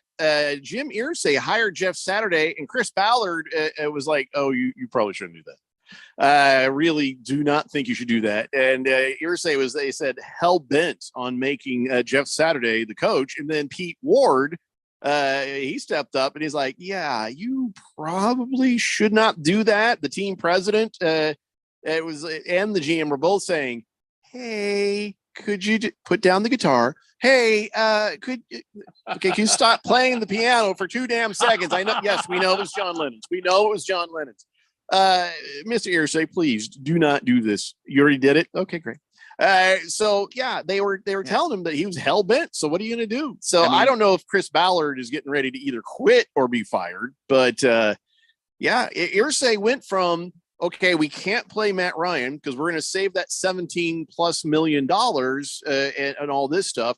And that's how and then that draft pick, let's see what we got to do. And then they're like, okay, Frank Reich, who you tied his hands behind his back so he could not do what he needed to do to try to win. You fire him for losing, and then you bring in Jeff Saturday and give him everything you would not give Frank Reich. I mean, listen, I felt like Frank needed to be fired too, but none of this makes sense. What are you doing? Are you tanking or not? I don't think he's tanking. When you act that impulsively, you are not tanking. I think Ballard wants to, but listen, he's being impulsive about this in a way that is making everyone uncomfortable. When Jeff Saturday said he had no indication that he was going to be the head coach until the morning that Jim Irsay called him, that's when he found out, the same time and day everybody else found out. I don't know what to make of this either. I don't know what the plan is. Even if your plan is we're fighting to make the playoffs, then what? The AFC is not a fun place to be right now. That is a loaded conference of football teams. Ain't as bad as we thought it was, but it's not. Yeah, it's no fun. It's still a gauntlet. 805 Mars Bars 805 says, happy Marley Monday, guys. How about this for a man card of the day nominee? I made it through the COVID, and I just changed my tire on the way home from work while listening to you guys. And he sends a picture of the tire. It's a blowout from the sidewall. Ooh, nice. That ain't good at all. There, yeah. Nice piece of driving there. But can I just say this? You don't get a man card of the day. I'm sorry, you're not man of the day. You did exactly what a man should be able to do: change his own tire. So you get a man card salute. Like, good job. It's not really man of the day territory. You didn't save some kids from a canal or something, but no, good for you. It's a lost art being just a basic man these days. So man card salute for you, Mars Bars 805. And he says, you'll take a shot of old number 7, please. And go Raiders. And I know Jeffrey says go Lakers too. No, I don't. I laugh at the Lakers. They're hilarious. Did they lose again this weekend? I didn't even look at it. I mean, I can't. I think they laughed did. too much. I think they lost to the Nets last night. So Lakers. that's what I think. Although I have heard that Russell Westbrook has been looking pretty good coming off the bench. I just didn't know what that meant to their wins or losses. No, the Lakers beat the Nets, actually. Oh, they won. Yeah. Well, yeah. Anyway. Bad things happen to good people. Yeah. Against the spread says Jim Irsay invented the advent calendar of barbiturates, you know. Day one is morphine, followed by a hit from the crack pipe to get the chili cooking in the morning there, you know. And he also says, hey, I hope you guys listened and the listeners played that TCU money line bet I gave out last week. Yeah, if you took them to win pre-flop, first half or halftime, you made some money. I did. Good for you, Randy. Yeah. I don't know who was complaining about against the spread, but individual results may vary. Mm-hmm. Also, the Lakers lost to the Kings Friday night. There you go. And then beat the Nets. No, we gotta like that. Yep. So Like it. wow, that means 3 wins already this season. Is that 3 or 4 now? 3 whole wins. 3. That's about as high as most Laker fans can count. Just Uno, one, dos, tres. Just 3. one game ahead of the horrible 2-win Houston Rockets. How many wins? 1 win. Wait around a while. Weeks later, 2 wins. This is some bull crap. I can't wait this long. Yeah, it's bad. The Count can't watch Los Angeles Lakers because they don't even score high enough for him to get happy about it. Wow. Jagdog says the 49ers versus the Cardinals with Colt McCoy, it'll be 31-9. 49ers with Kyler Murray, it'll be 31-9. Don't matter who you start. 49ers beat down in Beantown. All right. Well, no, it's in Mexico City. It's not in Boston. What's wrong with you? Let's see here. Baker's Cocky Hen says Eno Benjamin. Guest cards knew he wasn't good. He wasn't good. Eno uff. That's more clever in print. If you'd have done that on Twitter, people would have been like, that's pretty good. But on radio, that Eno uff, it just during the break, I was reading about that Eno Benjamin thing. The Cardinals released him. Guess who's interested in picking him up? Who's that? Los Angeles Rams. They could use some running help. By the way, didn't we give Baker's Cocky Hens a penalty earlier? Who got the penalty earlier? Was it him or somebody else for a pun? I don't remember who it was. Although Blissful Hayes, I think I asked this question for him earlier. Do smaller hamstrings heal quicker? That is a fair medical question about Kyler Murray's hamstring. It is smaller than most normal human being hamstrings. Possibly it heals quicker? It's a good question. Kraken Jack, he says, man, those man card nominees earlier, the weakest I've ever heard in my life. That's why they didn't get any. I agree with you, Kraken Jack. Jake the Snake says, I won't be able to hear you read this because I'm out of the car for the day, but you guys make driving a fun time. Thanks for being a great show as always. We can't help it. It just happens. But thank you. Heavy Metal Maniac says Jeff Saturday is not taking Jeff Saturday likes to win on Sunday. I don't think he has it in his blood to want to take this team, take his team, go Colts. Oh, wait, never mind next year. Heavy Metal Maniacs also sampling Colt McCoy's special armband. Did anybody follow in much of that or any of that? Nothing. No. Boy, you want to check the typing on that one there, buddy. Heavy Metal Maniacs is usually pretty coherent. Big George says, we have a quarterback controversy. No, you don't. You just don't. You don't. Just Big George. Go back to firing people, George. He did. He fired Bobby Hurley earlier today. Yeah, that's more George. Ray Anderson, he fired him. No, that actually needs to happen.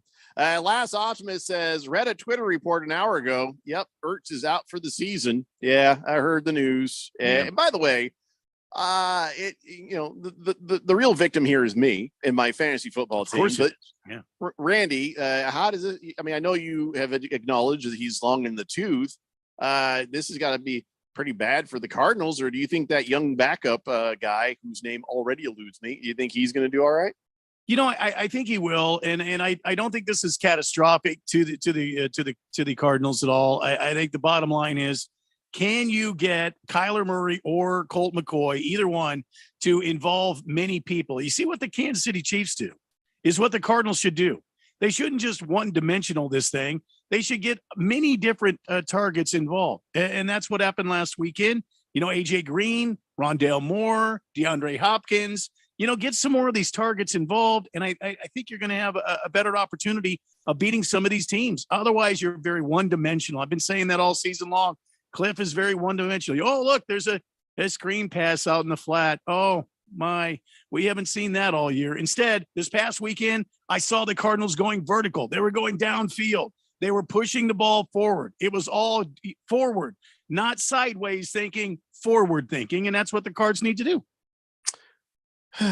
I don't see anything on the on the lines here about Cooper Kupp having an amputation there, King Kittens. You're not funny.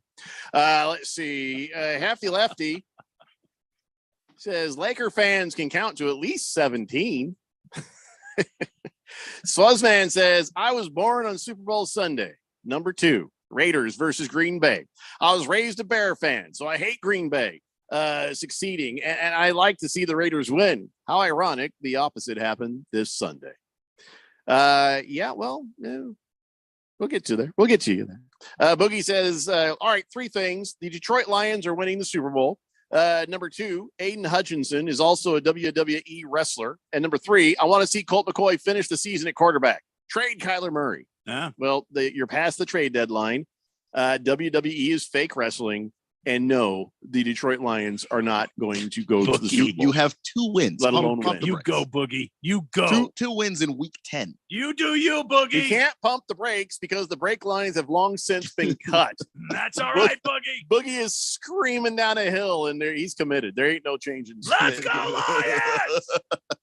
He says, I'm calling it now. The Indianapolis Colts are going to give Jeff Saturday a 5-year, $15 million a year contract, and then sign Jimmy Garoppolo to a 5-year, $200 million deal, fully guaranteed. Wow. Wouldn't surprise me after this past week. It's just him just lashing out because he's a Lions fan, and it just hurts to be that. Even if you've won, you've lost. They've lost. Against the Spread says, Cardinals are in rough shape as an organization. They remind me of a new Audi that survived Hurricane Katrina. It still looks pretty, but the wiring is fried, and the insides smell like fish. The Bears, on the other hand, are trending up, except for on extra points. Yeah, I got to tell you, we're going to get to let's just skip this thing started. Enough of the Colts, enough of the Cardinals, because I am excited to talk about Justin Fields and some other things. We'll get back to your text on the text line here in a minute. But we always start from top to bottom. We start with the first game and we end with last night's game. So let's go ahead and get it going. The Buccaneers were able to beat Harmon Solar Ralph Seahawks, first NFL game in Germany. And old Tom Brady looked like Tom Brady. That Seahawks defense, they're not bad. That is not a bad defense, but I'd say that was a pretty good game for it went to overtime, a early morning European game. I was glad I woke up and watched that. That was pretty good. Over 3 million Germans requested tickets to go to that game. That's right. Over 3 million wanted to go out and see this football game. How many were actually there? I don't know what the count was. I don't know, but the stadium looked like a 70,000. It wasn't packed out, but there was a lot of people there. And yeah, we go stepped right into the stadium. It was very comfortable and nice. We sang "Sweet Home Alabama." Was that what it was? "Sweet Home Alabama," or was it "Country Roads Take Me Home"? I thought it's all the same. It's all the okay. same to me. Yeah. But I think you're right, Jeffrey. I think it was a good game. It's good to see Tampa Bay's actually kind of starting to play some good football. I mean, Tom Brady they had a gadget play. If he hadn't slipped, he said he would have gone over the top for a 6-point touchdown. No, Tom Brady was kidding. If he hadn't slipped, he'd have mossed the guy. Yeah. No, the truth of the matter is, so what happened he's talking about if you didn't wake up early, they're like, oh, Leonard Fournette, he's going to sit there, he's going to take the snap. Tom Brady lined up at the top of your screen, as a wide receiver, and everybody's like, well, that's hilarious because he can't even run, let alone catch. So they didn't even put a guy on him. But then Leonard Fournette went through and they ran the play, and so then they're like, hey, if they're not going to cover Tom, we should pass to Tom. Well, this time they line up the exact same way. There's Tom Brady at the top of your screen. Leonard Fournette takes the snap, and right at that moment, somebody is covering Tom. And even Tom Brady was like, don't throw to me. Don't throw to me. He's trying, Lenny, don't throw to me. Of course, Leonard Fournette, who's like, adrenaline's got to be high. All he probably heard was, Leonard, throw to me. And so he threw. Tom Brady, who was going to try, he's like, he saw the ball coming. He knew better. He's like, I'm just going to try to knock it down. I know I can't catch it over this professional, defensive player. And so, and he turned to do it and he slipped and he left like a giant ditch of a divot where he did. And the other guy caught it. And then Tom Brady, I thought it was, I don't know, was it really tripping? I guess it was. It was just kind of like, you could have made a case for it not, but they called it on Tommy. And so here's what happened. You get Leonard Fournette got an interception. Thanks, because he's on my fantasy football team. So I lost points for that. And now there's the turnover. And now you got a penalty, which makes it even worse for Tom Brady tripping the guy, which, by the way, I wouldn't even be mad at. I would not even be mad at as a coach. It's like, hey, you found a way to stop him. You're just a quarterback, and why not? So it was a horrible, horrible idea. They should have never done that. In fact, when they did the first one, I was laughing my ass off. I was like, who in the hell thinks Tom Brady is going to actually catch a pass? Oh, that's funny that they did that. Later, I'm like, you got to be bleeding. I mean, the Patriots did this in a Super Bowl, and he didn't catch that one either. And that one, he was open. He just didn't catch it because he's Tom Brady. If you don't throw it perfectly in the breadbasket, he's not coming down with it. Do you think that Tom Brady is getting better as a wide receiver with age? No. I don't think so. No. Also about this game, can we talk about Rachaad White? God damn. I wish. Oh my God. I looked to go pick him up on fantasy football, but Berg already had him. Berg already had Justin Fields. Berg already has a lot of guys. You know what he doesn't have? A win. Anyway, go ahead. Rachaad White running angry. I mean, the part of the reason why Tom Brady was able to look good in that game was the running game opened up so much for him, and you can't give Tom that much room to operate because once he does have that, then it's over for your defense. But Rachaad White had that one run on Quandre Diggs where he stiff-armed him into next week. I mean, that was unbelievable. That guy's like, dude's got family. Why are you doing that to him on international TV? Yeah. But here's the thing. Now, Rachaad White,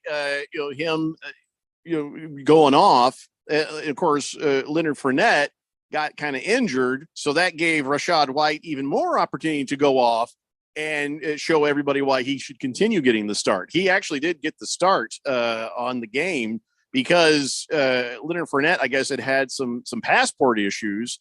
So he was a little bit later getting to Germany than everybody else. So it wasn't like, I'm punishing you. It's just like, hey, we're practicing this way. So Rachaad's got the start. You can come off the bench and do whatever. And, Fournette got himself a touchdown. Fournette is not going to stop being a part of the Tampa Bay offense, but Rachaad White made a hell of a case to keep on being their starter. So Buccaneers beating the Seahawks. Now they're a 500 club. Seahawks, they are now just 6-4, and that shut Ralph up for no, who are we kidding? He'll never shut up, Ralph. We're going to take a break. When we come back, we've got every other single NFL game that happened over the weekend to talk about. It's the Daily Blender here on 1580 The Fanatic. 2000, 2008, 2022. When it comes to the economy, those are some scary years. .com crash, housing crash, and the roller coaster we're going through right now. It's a dangerous time to not know your numbers. But over 31,000 businesses have the confidence and clarity they need because they rely on NetSuite by Oracle, the #1 cloud financial system. NetSuite gives you visibility and control of financials, inventory, HR, planning, and budgeting. Manage risk, get reliable forecasts, improve margins. Everything you need all in one place. So, how do you prepare for uncertain times? The answer, NetSuite. NetSuite helps you identify rising costs, automate your business processes, and easily see where to save money. That's why 93% of customers say they improved their visibility and control when they upgraded to NetSuite. What are you waiting for? NetSuite is offering a one-of-a-kind flexible financing program. Head to netsuite.com/radar. netsuite.com/radar. Hey guys, it's Stephen McCollum from the main event here on 1580 The Fanatic. And Tuesday, we put a bow on Week 10 in the NFL and look back at the college football weekend. Cardinals practice updates, more on the shocking release of Eno Benjamin and around the league. Coyotes, Suns, and do the Eagles stay undefeated on Monday night? So join me, Stephen McCollum, on the main event Monday through Friday, noon to 2 p.m. here on 1580, 99.3 FM, The Fanatic. Where can you holiday shop for anything you want, any way you want? Lowe's, actually. From the top tools to the top tech, find deals from all the top brands. Like a Craftsman 20-volt 2-tool combo kit. Was $149, now only $99. Then save time with more convenient ways to shop. Check back daily for deals during Black Friday month and start saving now with Lowe's. Home to any possibility. Offer valid through 11/2 while supplies last. Your home has gone way up in value, but have you taken advantage of it? This is Rob Canier with a phenomenal opportunity to tap into some of your home equity, earning tax-free income and eliminating your mortgage payment while staying in your home as long as you want. With home prices leveling off, don't wait to learn more about the new reverse mortgage. This is a safe and proven money-saving and tax-free income opportunity for homeowners age 62 and older. Call me, Reverse Rob, and learn more today at 602-REVERSE. That's 602-738-3773, or download my app by searching Retire Right with Reverse Rob. When you run a business, you need to be in control. And while you can't control everything that happens in the world of business, you can definitely take control of your utility expenses with the help of Harmon Solar. Give them a call and see how your company can save up to 80% on that monthly electric bill with zero down and no payments for 12 months. Harmon Solar is a local family-owned company that uses top-of-the-line equipment. Call Harmon Solar, 800-281-3189. That's 800-281-3189. Or go to harmonsolar.com. So, what's your favorite thing about sports?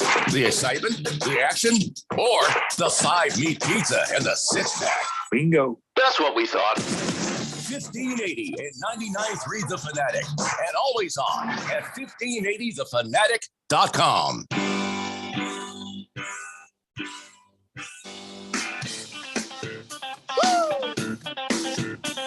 Daily Blender here on 1580 The Fanatic. Hey, did you guys hear old Jay Leno got some burns on his face? I guess he was in his garage and one of his cars just spontaneously combusted. And he got burns on his face. And witnesses saw a 6'5" red-headed man with floppy hair running away giggling. I don't know who that could have been, but I think the police should look into that, or not, because who cares? Oh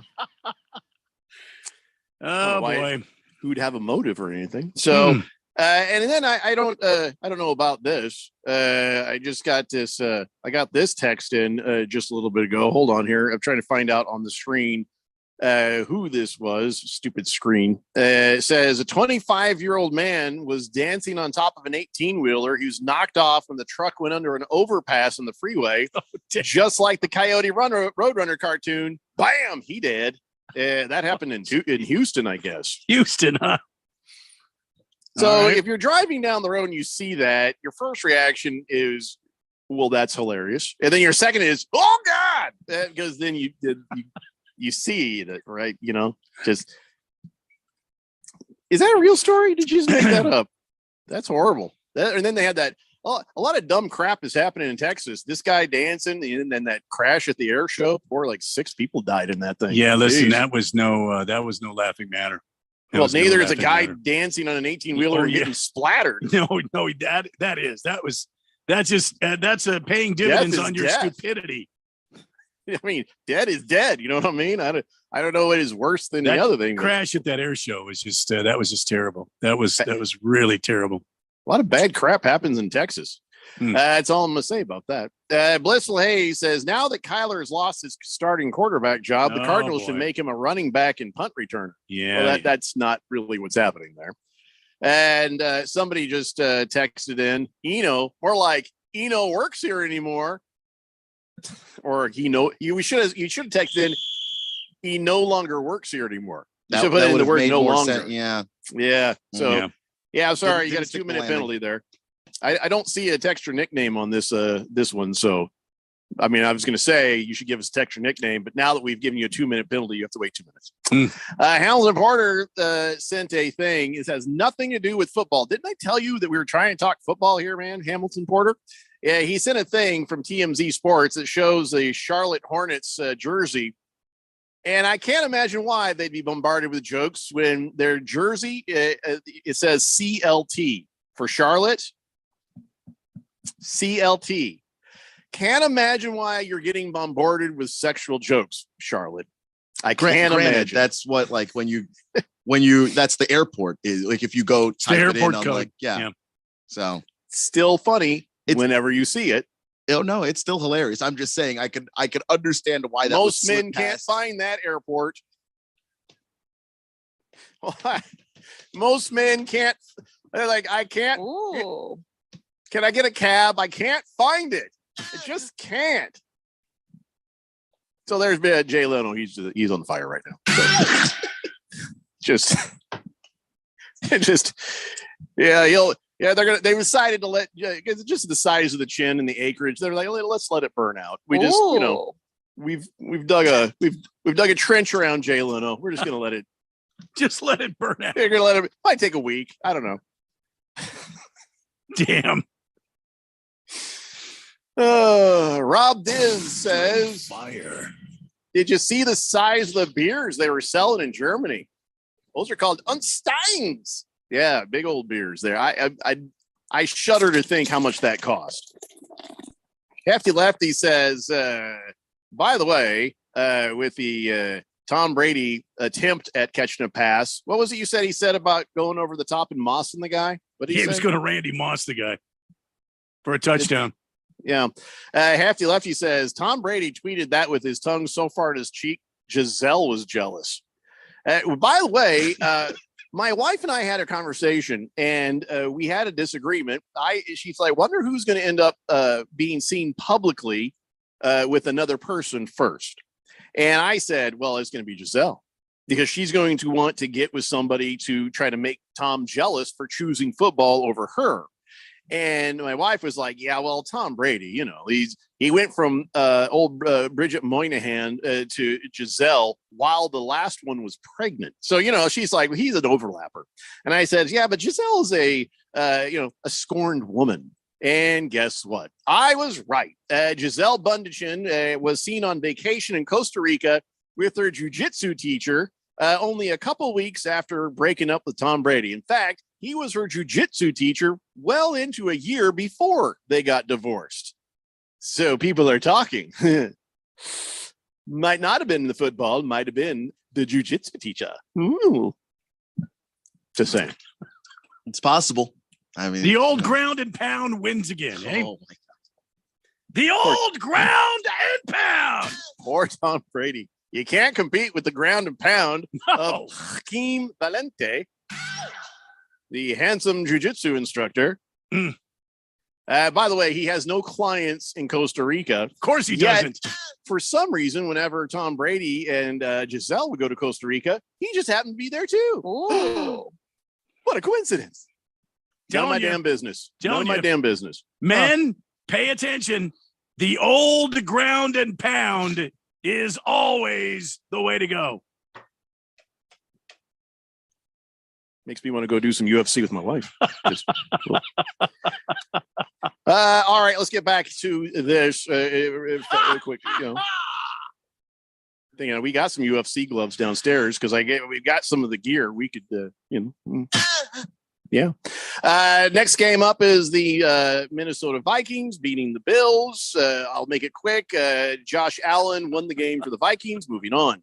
Well, and just threw the ball right to Patrick Peterson, and that was the end of that. He turned the ball over 3 times in the fourth quarter and overtime period. By the way, as good as Josh Allen has been this year, he does lead the league in turnovers, and he leads the league in interceptions in the red zone for quarterbacks who have attempted at least 10 passes in the red zone. If you're on the goal line, you're Josh Allen and the Buffalo Bills, and you have the lead, and you've just stopped the Minnesota Vikings. Just my only comment about this. No, you're right. Why do you not take a step or two back, let the clock run for a few seconds, run around in the end zone, and then run out of the end zone and take the safety and give the ball back to the Vikings? Why do you try to take the ball on the goal line out of the damn end zone? Well, he fumbled a snap. I know. Why don't you just take the snap? You have to hike it. Well, so if they hadn't fumbled a snap, they could have done any. But he was thinking about doing the quarterback sneak. He was trying to put a yard or two, ahead. I know, but just take the damn snap, run around in the end zone, and take the safety. Yeah, it would have been better, in hindsight, and probably should have been better in foresight, but that ain't what they did. So you know what I say? If you don't have foresight, you've got to have foreskin. That's what I say all the time. I've never heard you say that. I've never heard you say that. I say it but- all the time. You guys, hold on. You have said it don't all the listen time to me. today. Let me write this down. Hold on. Foresight. That's what I always say. Skin. All right, got it. They could. Is there anything else we need to talk about? I mean, it was a fun game. It went to overtime, and I did not think. I mean, Bills just gave that game away at the end. They and not just with that interception, some other stuff too. That is just heartbreaking. Donnie's going to be, no, we're legit. And listen, you can't really argue against that. You beat the Bills. You did. Yeah. But to be fair on something like this, yes, the Bills lost the game. They gave it away. The Vikings didn't necessarily win it. Be happy for your win, but am I going to use this as the information that tells me the Vikings are a legitimate contender? No, I will not. Just as legitimate as anybody else with a shot at the playoffs. Justin Jefferson, though, he did.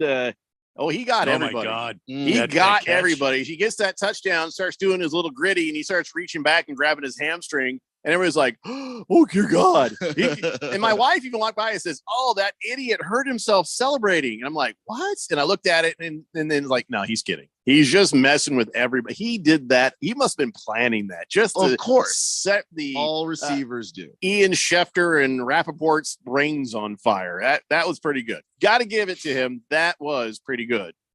But that's a really dumb dance. Why is nobody else saying that gritty is a dumb dance? Isn't that a dumb dance? Seems kind of fun. A kid made it up. Is that what you use, Keon, in the clubs? No. You use the gritty? No, it is specifically a touchdown celebration dance. It doesn't have any application anywhere else. Keon, you go rolling in the club. I know you do. You can't. So you pay your cover charge and you gritty on in the door. Don't you? Do you gritty on in the door? Is that what you do? I don't think club gritty right on. No, because literally everyone will turn and laugh at you for being a nerd. No, the gritty is literally, it only happens on football fields or gritty right on up to the bar. Hey, people have been doing it on basketball courts too, but no, a little kid made up the dance in New Orleans. Justin Jefferson played at LSU. He started doing it in Minnesota with the Vikings, and it just spread out over the league. I feel like you'd be asked to leave, as you should. It's a touchdown dance. There's no other purpose that it serves. Donnie, by the way, on the Twitterverse, he just reminded me of this, that he went on the Twitter and he was videoed out in this field, this giant field by his house, doing the gritty, doing that dance. And, there was him and there was his dog and it just doing it out there. So I guess his wife was filming him there from the side. And of course, I saw that on Twitter and I commented saying, Donnie doing his dance in a field with the total number of people who care. It was just nothingness. And I win. He says, my dance was awesome, Jeffrey. Like it. I will not I'm not giving a like on your dance. It was sad. It was just you and everybody who cared about your dance in the same field. Well, I mean, his wife cared. She was there. She's probably like, that was probably the noise she made. And he's like, honey, film me in the film doing the gritty. Okay, fine. If I have to. I can't imagine she was happy to do that. Random texter says, I think I saw a tweet about that game in Germany between the Rainy City Bitch Pigeons and the Buccaneers. The fans stormed the field 45 minutes after the game was over. Why would they do that? Why would you storm the field? And why 45 minutes after? Well, it's one thing if you're watching and you get caught up in the emotion of the game. Did they think there was some extra time? The Germans needed the element of surprise, and they blitz a lot. Yeah. Okay, all right. King of Kittens say, yeah. So Joe the Show says, to the believers, I am bold. To the logical, I'm a dumbass. Give me the Commanders for the money line. D. Smith, anytime touchdown. Brown over 50 yards. Godert over 25. And Sanders over 40. And he tags it, YOLO. I thought we were done with YOLO. You only live once. Yours is going to be Yelp. You only live 4. Oh, brother, this show, I don't know if we're going to get through all the damn games now. We're going to have to go lightning round on the rest of it. Well, we'll have to start doing the gritty in the break here so we can get ourselves jacked up for it. Yeah, I don't think I'll be doing the gritty. Come on, join me doing the gritty. Let's go. Randy will do the gritty. I'm going to pass on the gritty. All right. Yes, we have many more games to talk about. I mean, we've talked about a total of 2. Well, 4, because we talked about Colts and Cardinals stuff. So we might be doing this wrong. I don't know. So 1.5 hour left before Monday Night Football to talk about all the games. Typical Daily Blender here on 1580 The Fanatic.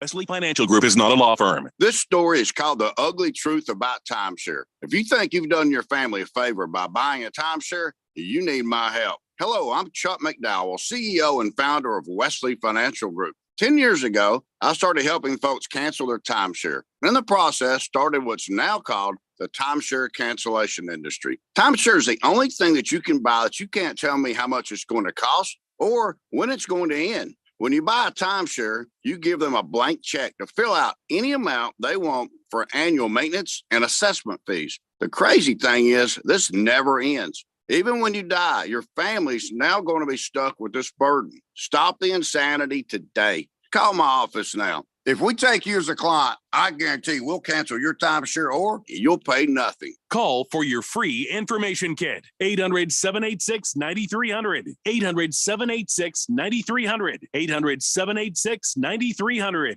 Did you know Kohl's has early holiday deals on the top toys? It was a game changer for me. I got Kohl's Cash and all my kids' favorites, like Marvel must-haves starting at $11.99, Squishmallows for $25 and under, a Fisher-Price Dream House for $49.99, and found so much more. Plus, you can take an extra 20% off or save even more with the Kohl's card. More gifts, more savings, more reasons to get to Kohl's. Select styles. 20% offer ends November 19th. Toys. Coupons do not apply. See store or Kohl's.com for details. Ad paid for by the Sentinel Group. Attention parents with a child diagnosed with autism or severe ADHD. A recent congressional study found dangerously high levels of toxic heavy metals like mercury, lead, and arsenic in many popular baby food brands. Brands such as Gerber, Plum Organics, Beech-Nut, Walmart, and more. Some contain toxic metals 200 times the maximum safe levels set by the FDA. Heavy metals in baby food are known to be severe neurotoxins, and exposure to them at a young age can cause lifelong brain damage and neurodevelopmental disorders like autism and attention deficit hyperactivity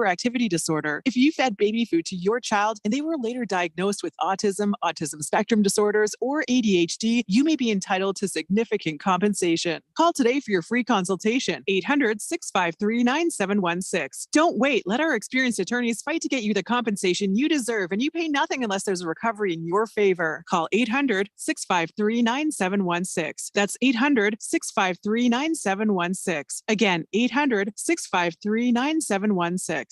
Business people like it straight and to the point. So here it is. Bruce Jacobs here to tell you take control of your utility expenses by calling Harmon Solar right now. They can save up to 80% on that monthly electric bill with zero down and no payments for 12 months. Level your energy costs, protect yourself from inflation. How's that for straight and to the point? Here's more. Harmon Solar is a local family-owned company that uses top-of-the-line equipment. Call Harmon Solar 800-281-3189 or go to harmonsolar.com.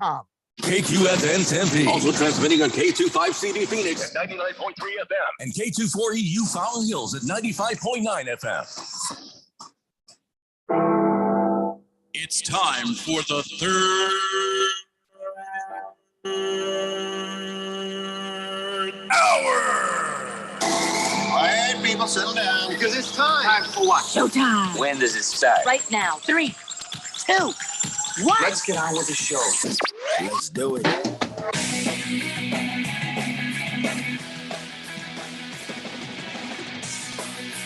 Hello, everybody. It's 5 o'clock here on the Daily Blender. I'm your good friend, your radio pal, Jeffrey O'Brien, alongside Randy White.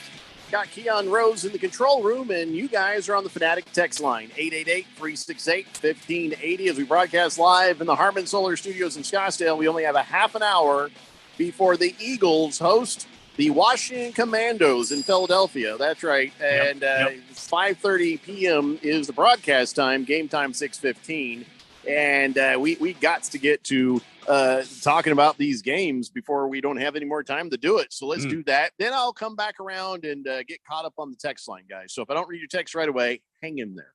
So let's get back on track. Let's talk about the Bears getting beat by the Lions. I mean, listen, it's not a surprising thing.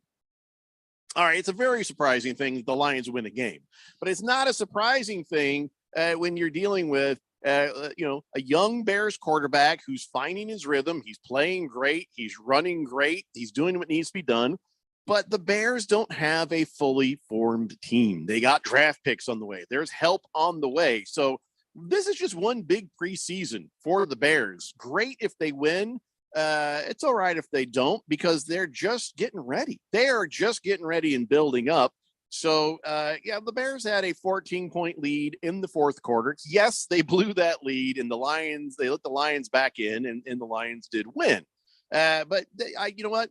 I wouldn't even feel bad about this. You have such a bright future with what you have coming up, Bears fans, that, don't worry about this season. Take the goods.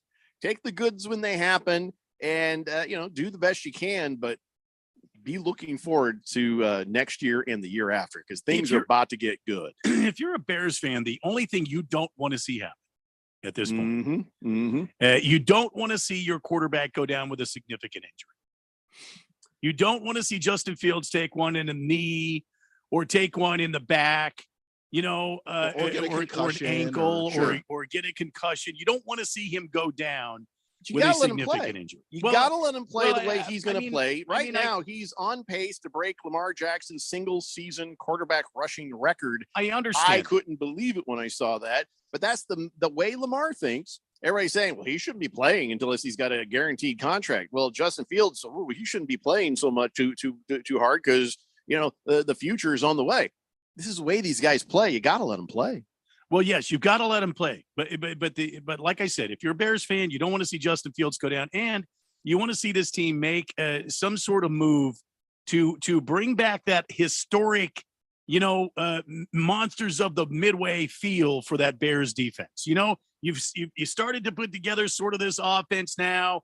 Now you want to get a shutdown defense in there, don't you? I mean, if you're a Bears fan, let me hear you, Bears fans. Wouldn't you want to have that sort of defensive edge to your football team? I think that's what the Bears want to do, Randy. Matt Eberflus is a defensive coach, and I thought that was an odd decision when you've got a young quarterback, but they went ahead and brought him in, and I think they're going to try and build back that defense, but they traded away the pieces who are not going to be able to be compatible with the timeline of a Justin Fields. Those guys are older veteran players. They traded those guys away. Feels kind of head scratching to a lot of people. But when you look at what's going to be coming around the pike in this upcoming draft on the defensive side of the ball, the Bears are going to have a lot of options to choose from, and they've got a lot of picks to make those choices. Yeah, I mean, okay, you should have beat the Lions, and it's a disappointment that you didn't beat the Lions, but that's not on Justin Fields. That's going to be more on the defense than anything. And again, and they traded those pieces away. Yeah, plenty to look forward to. Mm-hmm. Now, I'm going to just about guarantee nobody watched Titans Broncos. Why would you do that to yourself? Why do you hate yourself? Do you hate your eyes? Do you hate your ears? Do you hate yourself? Why would you watch Titans Broncos? Did anybody watch Titans Broncos? No. Well, in case you care, and even if you don't, Titans won that game. The Broncos scored 10 whole points in this one. But it was 17-10, and that's all you need to know about that. There's nothing sexy. There's nothing interesting. If you're a Broncos fan, you've got to be shaking your head at what the hell happened to Russ. What's going on? He won't use the wristband. That's what happened. Is that the only? You're not seeing a danger Russ Wilson like you did the past several years. I mean, what the hell has happened? Who was it? Who was the quarterback for the Cardinals? I keep saying it was Mark Sanchez, but who was the guy who collected the checks and never did anything? Oh, Sam Bradford. Sam Bradford. That's Legend at Russell the Wilson bank. now. Russell Wilson is now Sam Bradford. That's right. Which stinks, really. But I stinks for Broncos fans in particular. I think the hefty lefty messaged us on the Twitter and said if the Broncos had scored 18 points, just 18 points in every game they've played, they'd be 8-1. That's sad. Because that means your defense is doing its damn job. Mm-hmm. For what you paid Russ Wilson, you get 10. You get 10. That's it. Don't push your damn luck. And nothing more. You get 10. Now this was a little bit of a head scratcher, but the Jaguars actually sort of kind of made a game out of it with the Chiefs. Yeah. 27-17, and Kansas City beat them by 10. But that was a little bit interesting there on the whole turnover issue. Kind of what my friend Keon said. Jacksonville has, I think, the makings of a pretty superior defense, and if they can add another piece to that defense, and they can get their offense moving in the right direction, another couple of pieces there, I believe the Jacksonville Jaguars will be a team that you'll have to deal with. They will be a good football team. Yeah, the Jaguars are going to need a little more help on offense. You might want to, see what they do in the draft this year as far as that goes. A little more help on the O-line, maybe another primo wide receiver. I mean, he did pretty good. Christian Kirk? No, Trevor Lawrence, 29 of 40 with 259 yards and a couple of touchdowns, but it's just if he's not the problem, if Trevor Lawrence isn't the problem, then that's just a lack of how should I say sophistication in that offense. You don't have the kind of talent you need. Really struggle to run the ball against the Chiefs. Well, Travis Etienne, 45 yards on 11 carries, which means not just even struggling to run, they just didn't run. Yeah, and unless they gave somebody else a bunch of runs that didn't. Well, go yeah, but part of that was they're playing from behind, and Doug Peterson is we're behind even by 1 point. Time to open up the offense and start throwing the ball downfield. So he abandons the run probably a little too fast. I know a lot of my Eagle fan friends in the past have told me that's one of the things they don't really like about him is he'll get away from the run very quickly if it's not working. And you got to stick with it when it comes to that part of being in the NFL. So in that game, something else happened. Juju Smith-Schuster got the Tua hit and had the Tua clutch, the same thing where his arms froze in a certain position after getting concussed. It was a vicious hit, and there was no call. There was no call on this. And Marquez Valdez-Scantling, he said, "Hey, are they really protecting us?" It seems like there's a lot of focus on protecting the quarterback. Now, Proactive needs to do something about cleaning up his zits. Justin Herbert, he got, this guy, he looked like he lowered his helmet. He could have made a case one way or the other and made contact. That dude was ejected. Juju Smith-Schuster took a hit from Andre Cisco, and damn, he got concussed. So why was there no flag? There was a flag, but then they discussed it and they picked it up. It's like, no, what? It doesn't look like he was trying to go helmet to helmet. It looked like he was trying to same use the thing with shoulder, Herbert, but they still ejected the guy. That's the thing. It doesn't matter what your intention is. If you do it, you're not being careful enough, and at that point, you've got to eject the guy. Like that's Cisco should have been penalized. If you don't want to eject him because you think it was not intentional, all right, I'll give you that. But you got to at least penalize it. It was a complete non-call. They picked up the damn flag, and it's a perfectly fair question. It's like, hey, so are they protecting all of us, or just these guys over here, the guys with the Q and the B? That just didn't seem right to see Juju Smith-Schuster like that on the field, and there was no repercussions for it. That was a dangerous hit, but it didn't look like that the defender lowered his helmet or tried to inflict that sort of a concussive type of blow on Juju Smith-Schuster. It just seemed like it's set up that way, and he tried to hit him when the ball got there.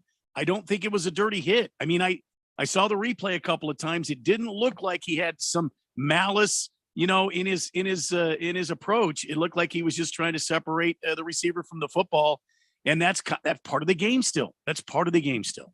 Well, I get part of the game, but you also have to be more careful. We've learned about the danger of concussions. They've changed the way people are supposed to tackle. There has been training. There has been education. And so, even if you did mean to or not, I'm not saying eject the guy. There should have at least been a friggin' flag that stayed on the ground for that one. Just because it wasn't intentional doesn't mean it's not a penalty. That's.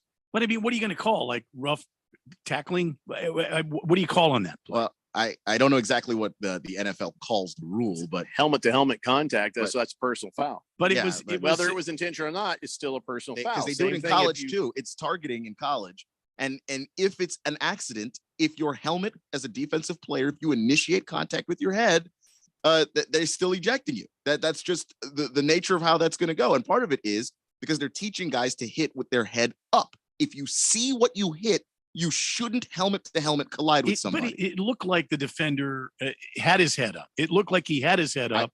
It's just the way the angles. It didn't look that way to me, but I suppose I have to see it again. It looked like he was trying to lower the shoulder to really get into him. Well, now that could be. That could be. We'll have to argue the merits of the way this was tackled and the way this looks and how this whole thing works another time, because we got to get caught up with all these damn games. Fellow member of the Concussed Club, Tua Tagovailoa, had 3 touchdowns, no interceptions, and whooped the living daylights out of the Browns. I enjoyed that. That was quite nice. Glad to see bad things happen to bad people. And unless somebody else has more to say about that, I'm moving on. I mean, Tua's seems for real. like That's all I got to say. Dolphins did fine. I'm not going to say the Dolphins are any more real than the Vikings. Oh, I said Tua's real. Like, yeah, I'm still in that space with the Dolphins where I'm like, this is so sudden. I really do feel like I have to see more, even though you guys are playing well. Mm-hmm. Yeah, the Browns doing Browns things, and my biggest hope for the future is that when Deshaun Watson comes out, he's been off the field so long, can't remember how to play football, and he sucks. I can't wait. The Giants took care of business against the Texans, 24-16. I'm not feeling like much was remarkable about that game. I mean, Saquon went for 150 yards. That was pretty cool. I mean, yeah, he's a beast. Yeah, I mean, that did not turn into huge numbers for me in fantasy football, but of course, Saquon Barkley is continuing to do good things, even though they pulled the Lamar on him too. Different team, but they are like, yeah, we're going to go ahead and just table these contract extension talks till after the season. It's like, all right, okay, let's see how that works for you guys. Because if he's a free agent, there's many teams that will pay more for Saquon than the Giants will. The Steelers were able to take care of their business against the Saints. Wasn't an easy game. Why? Steelers stink. So the Saints. So it was a real game between two crap teams. And it just. But congratulations to Mike Tomlin for beating all 31 other teams in the National Football League. And not only that, he's got that now. Welcome back, T.J. Watt, who showed up and looked pretty good yesterday in that game against New Orleans. So yeah, why did Alvin Kamara only have 8 carries? I don't know. Who's calling the plays over there for the Saints? Oh, I don't know. Exactly. I could see his face, but I can't remember his name off the top of my head. I have no idea, but it hurt me in fantasy. I don't feel great about it. Oh, that's right. You have Alvin Kamara. Yeah, I was kind of relying on that to not be down 30 right now, but all right. Purple Nurple says, put some respect in the Vikings name. The game never meant to go to overtime. The NFL's come out and said McKenzie's catch should have been reviewed and overturned. They also said there was 12 men on the field during Dalvin Cook's run into the end zone. Okay, yeah, but well, guess what? If you can't go and get it done against 12, how can you expect to do it against 11? all I'm saying is, all right. Don't explain. The opposing quarterback tried to give you the ball 3 times in the fourth quarter and overtime period. I feel like that takes some respect from you guys. Stockton Slap says Giselle is putting. No, I can't read that. I don't even understand that. Fish Tank says, I think the jiu-jitsu coach was giving Giselle the old rear naked joke. Here comes the jokes. The Jet says, I remember back in the early 80s when Randy and I were in New York, we were talking to some mafia guys, and he plainly told them, if you don't have foresight, you have to have foreskin. That's exactly right. I say that all the time. I got you out of more than a few scrapes, hasn't it? Yep.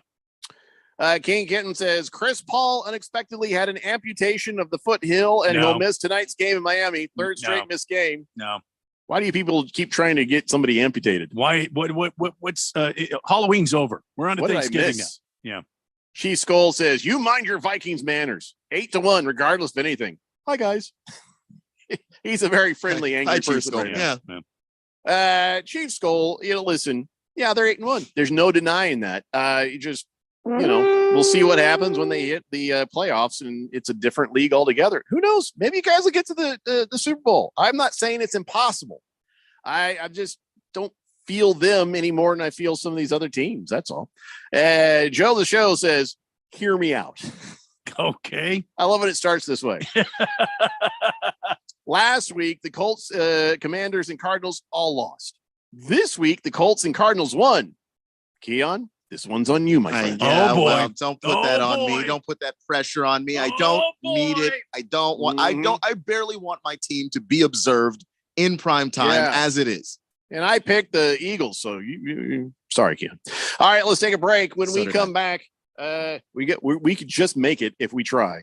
We're going to finish up talking about all the games that happened yesterday. It's the Daily Blender here on 1580, The Fanatic. Hey, folks, Jason Horowitz here from Westwood One.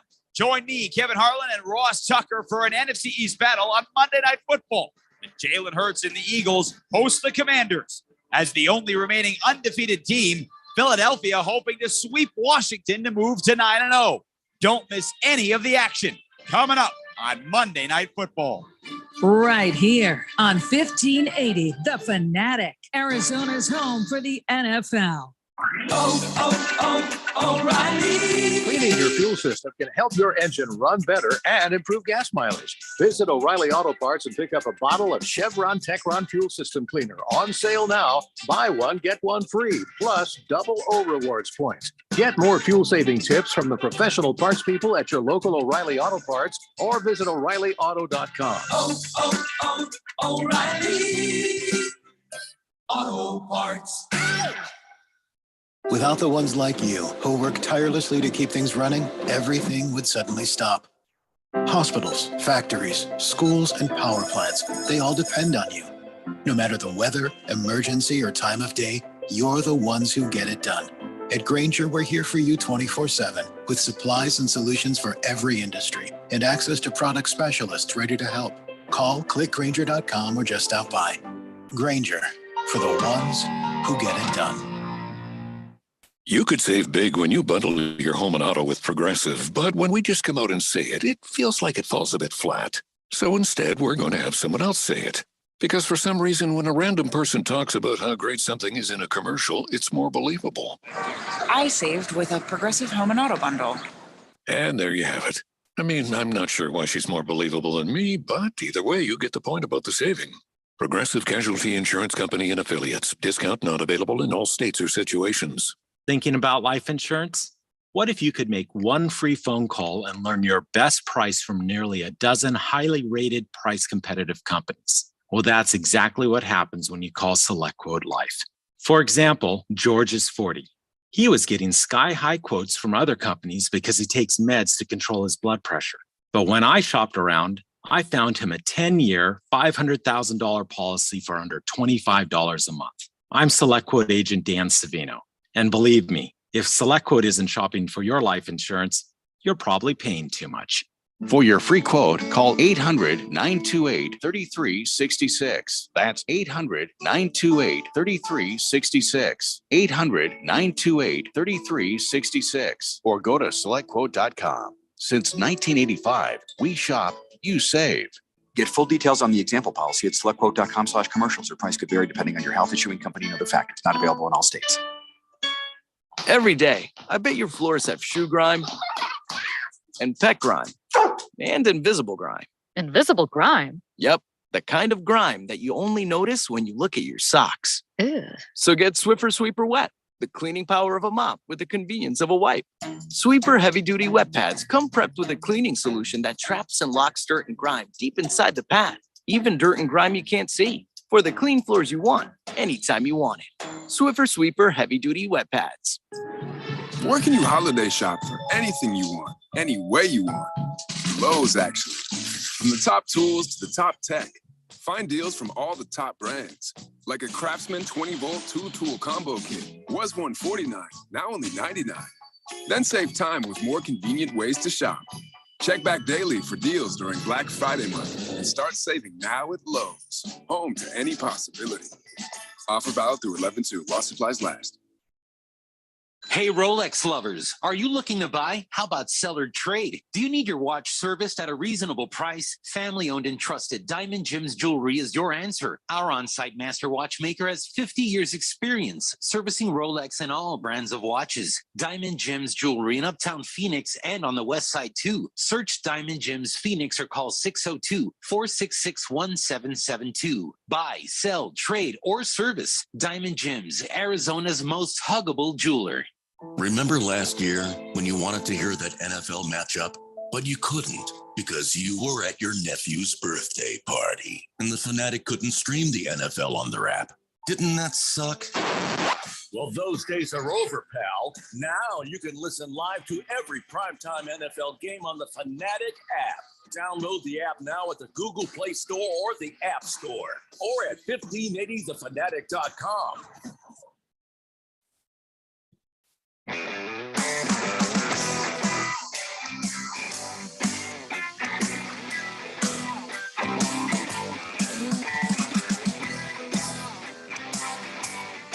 Blender here on 1580, the Fanatic, and Fish Tank. And it sounds like an Onion story that you're trying to report there. So until I get some confirmation on that, I'm not reading that. 888-368-1580. Is there any news breaking about Yasiel Puig? You know, the guy who Puig'd in our pool for the, anything going on? Any big stories happening? Ever since they did the Twitter checkmark thing, Fish Tank, you can't trust anything you see on the internets. So more than usual. Los Angeles Dollar Yasiel Puig to plead guilty in an illegal sports gambling case. Yeah, where are you seeing that? KTLA. Also, Bleacher Report. So that's just now breaking. Now. Also, Fox 11 Los Angeles. Yep. Also, TMZ. All right. Well, TMZ. Well, you should have just started with TMZ. Well, there you go. Well, what the hell does that even mean? We're going to have to talk about that tomorrow when we have more information. We're still trying to finish up talking about these games. Yes. And that serves Puig right for Puiging in our pool. That's all I'm going to say until we know more information. You, Puig, you. And some of you guys have had some great texts on the text line. If I don't get to them today, re-text them to me tomorrow because I've seen some really good stuff we can still do tomorrow. Steelers beat the Saints. Did we talk about that? Yes. Yeah, we did. All right, moving on. If I get through this, then I can try to catch up on the text line there. Well, we got On to State and Big George's too. I got to find it. He didn't send it on time. I got to find it. Oh, well. So if I have time, we will. Right. Christian Watson getting 3 touchdowns. Is he the real deal for Aaron Rodgers, or is this just one of those games? That's the big question right here. Randall Cobb is coming back this next week, but Christian Watson seems to have unlocked the pick that is getting passes in your hands and controlled when they come from Aaron Rodgers. So, it's a win, 31-28. They had to go to overtime to get it. Of course, the Cowboys just blew it because Mike McCarthy, at least going for it in overtime the way he did. What a dumb thing he did there. He's like, we needed to go for it. It just didn't convert. Wanted to have a roast beef. There's other mistakes that were made by the Cowboys in that game. And by the way, when that kick, it was the kick. They said we're on the line for the field goal, so they went for the kick, and then the guy missed it. Or no. Something went wrong. I think it was missed the kick or something. What was it? Just where Mike McCarthy went. You could see him in his headset. He threw it on the ground. He went. I could lip read. He said a-hole. So what the hell, dude? Anyway, so Cowboys, were upset by the Packers. Really? It's a weird sentence to say, isn't it? The Cowboys got upset by the Packers. Yeah, it is. Sounds like Aaron Rodgers has been working with this kid. Sounds like this kid finally coming around. Is someone that has stood out during practice, and Aaron Rodgers has connected with them. And maybe this young receiver has been listening a little more closely to what Aaron's saying. Look, 98% of what Aaron Rodgers says anymore is almost incoherent. He speaks in fables and philosophical sayings. Mm-hmm. So I don't blame the young receivers on this team for like, what the hell are you saying? But maybe this kid drank some of that tea And he has now like some sort of a they're on the same plane. Yeah, some sort of a plane being a connection with Aaron Rodgers. He's also something that I think Aaron Rodgers needs that he missed with when Devontae Adams was out, which is he's a really good route runner. He's able to be able to understand leverage against defensive backs and spring himself open in ways that are quite frankly, it's advanced what he's doing. So I think that's really cool to see, but also guys that have that ability, just because they have that doesn't necessarily mean that they're able to come out of the gate firing. And I do think that he's showing himself to be the answer here. I when feel the like Dallas kicker missed the field goal, and old Mike McCarthy threw his headset down, and you can see his lips say "a-hole." Who was he talking to? Himself, the offensive coordinator, the kicker. You know what I'm saying? Who I would guess that was directed at? I think it was probably the kicker. If you were supposed to go out there and make a kick, and I believed in you to make that damn kick, maybe I asked you, are you comfortable making it from here? And you go out there and you miss the kick. Yeah, I'm gonna feel really angry, and all of that's gonna be directed towards you. And Mike McCarthy knows where his seat is. It's somehow, despite the fact that the Cowboys have a winning record, my bad. Pretty toasty. No, that wasn't a missed kick. That was Dak Prescott throwing an incompletion. They went for it instead of kicking. Sorry, I got that transposed here. So it was he calling Dak Prescott an a-hole? Yes. For throwing an incompletion? Yes. You see what I'm saying? Yes. But in the moment, not like I can see you calling a kicker that. I don't see you calling Dak Prescott that. I have no problem calling Dak Prescott an a-hole. Easy. Well, especially if he missed an open pass. All right, well, and I guess everything's fine. It's like yeah. I mean, you go back and watch film, and Dak's going to be like, "So who are you talking about there, buddy?" He's gonna say, me. I was talking to myself. Next film. Just maybe cut that out of the film study. You know, look, I think it's healthy conversation, and I'm sure Dak being. Looking at his character, the way he's been in the NFL, he would probably own up. Look, I missed the throw. You're exactly right. You have every right to be angry. I missed the throw. Well, we talked about NFL New York officiating ejecting Dre Greenlaw for a flagrant act when they the helmet on Justin Herbert. Well, I guess they didn't have time to watch the earlier games. I guess maybe they were having lunch or something. But last night on the Sunday Night Football, 49ers just run the table on the Chargers there, 22-16. I didn't feel like it was out of reach of the Chargers, but seemed like the 49ers comfortably had everything under control. Like I said last week, the Chargers are really good right now. They seem to have all cylinders firing. Meanwhile, the Los Angeles Chargers, they're still not recuperated from those injuries that they suffered early. And Mike Williams is still out. I don't think Justin Herbert is exactly 100%. And I think the Chargers have a tough road ahead of them. They've got, is it the Raiders? No, they got the Chiefs this coming week. And I think it's a long road for these guys. I agree. Justin Herbert missed a couple of plays. Chase Daniel was out there on a couple of plays. So that tells me, there was a play where obviously he got knocked out of the game and had to get his bearings before he was able to go back in. So that's obviously a problem. I also think that the Chargers need to start ending some of these drives in 7 because they kicked the field goal early where they should have scored a touchdown on that drive, and then another later drive should have been a touchdown too. We like Dicker, the kicker, just as much as anybody else, but watching the Chargers just end up with only 3 instead of 7, like Keon says, in the first half, they got into. The following is a presentation of Westwood One Sports.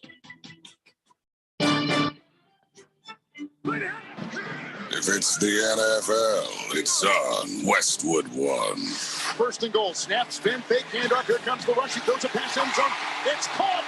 Kelsey in the back of the end zone, caught it again.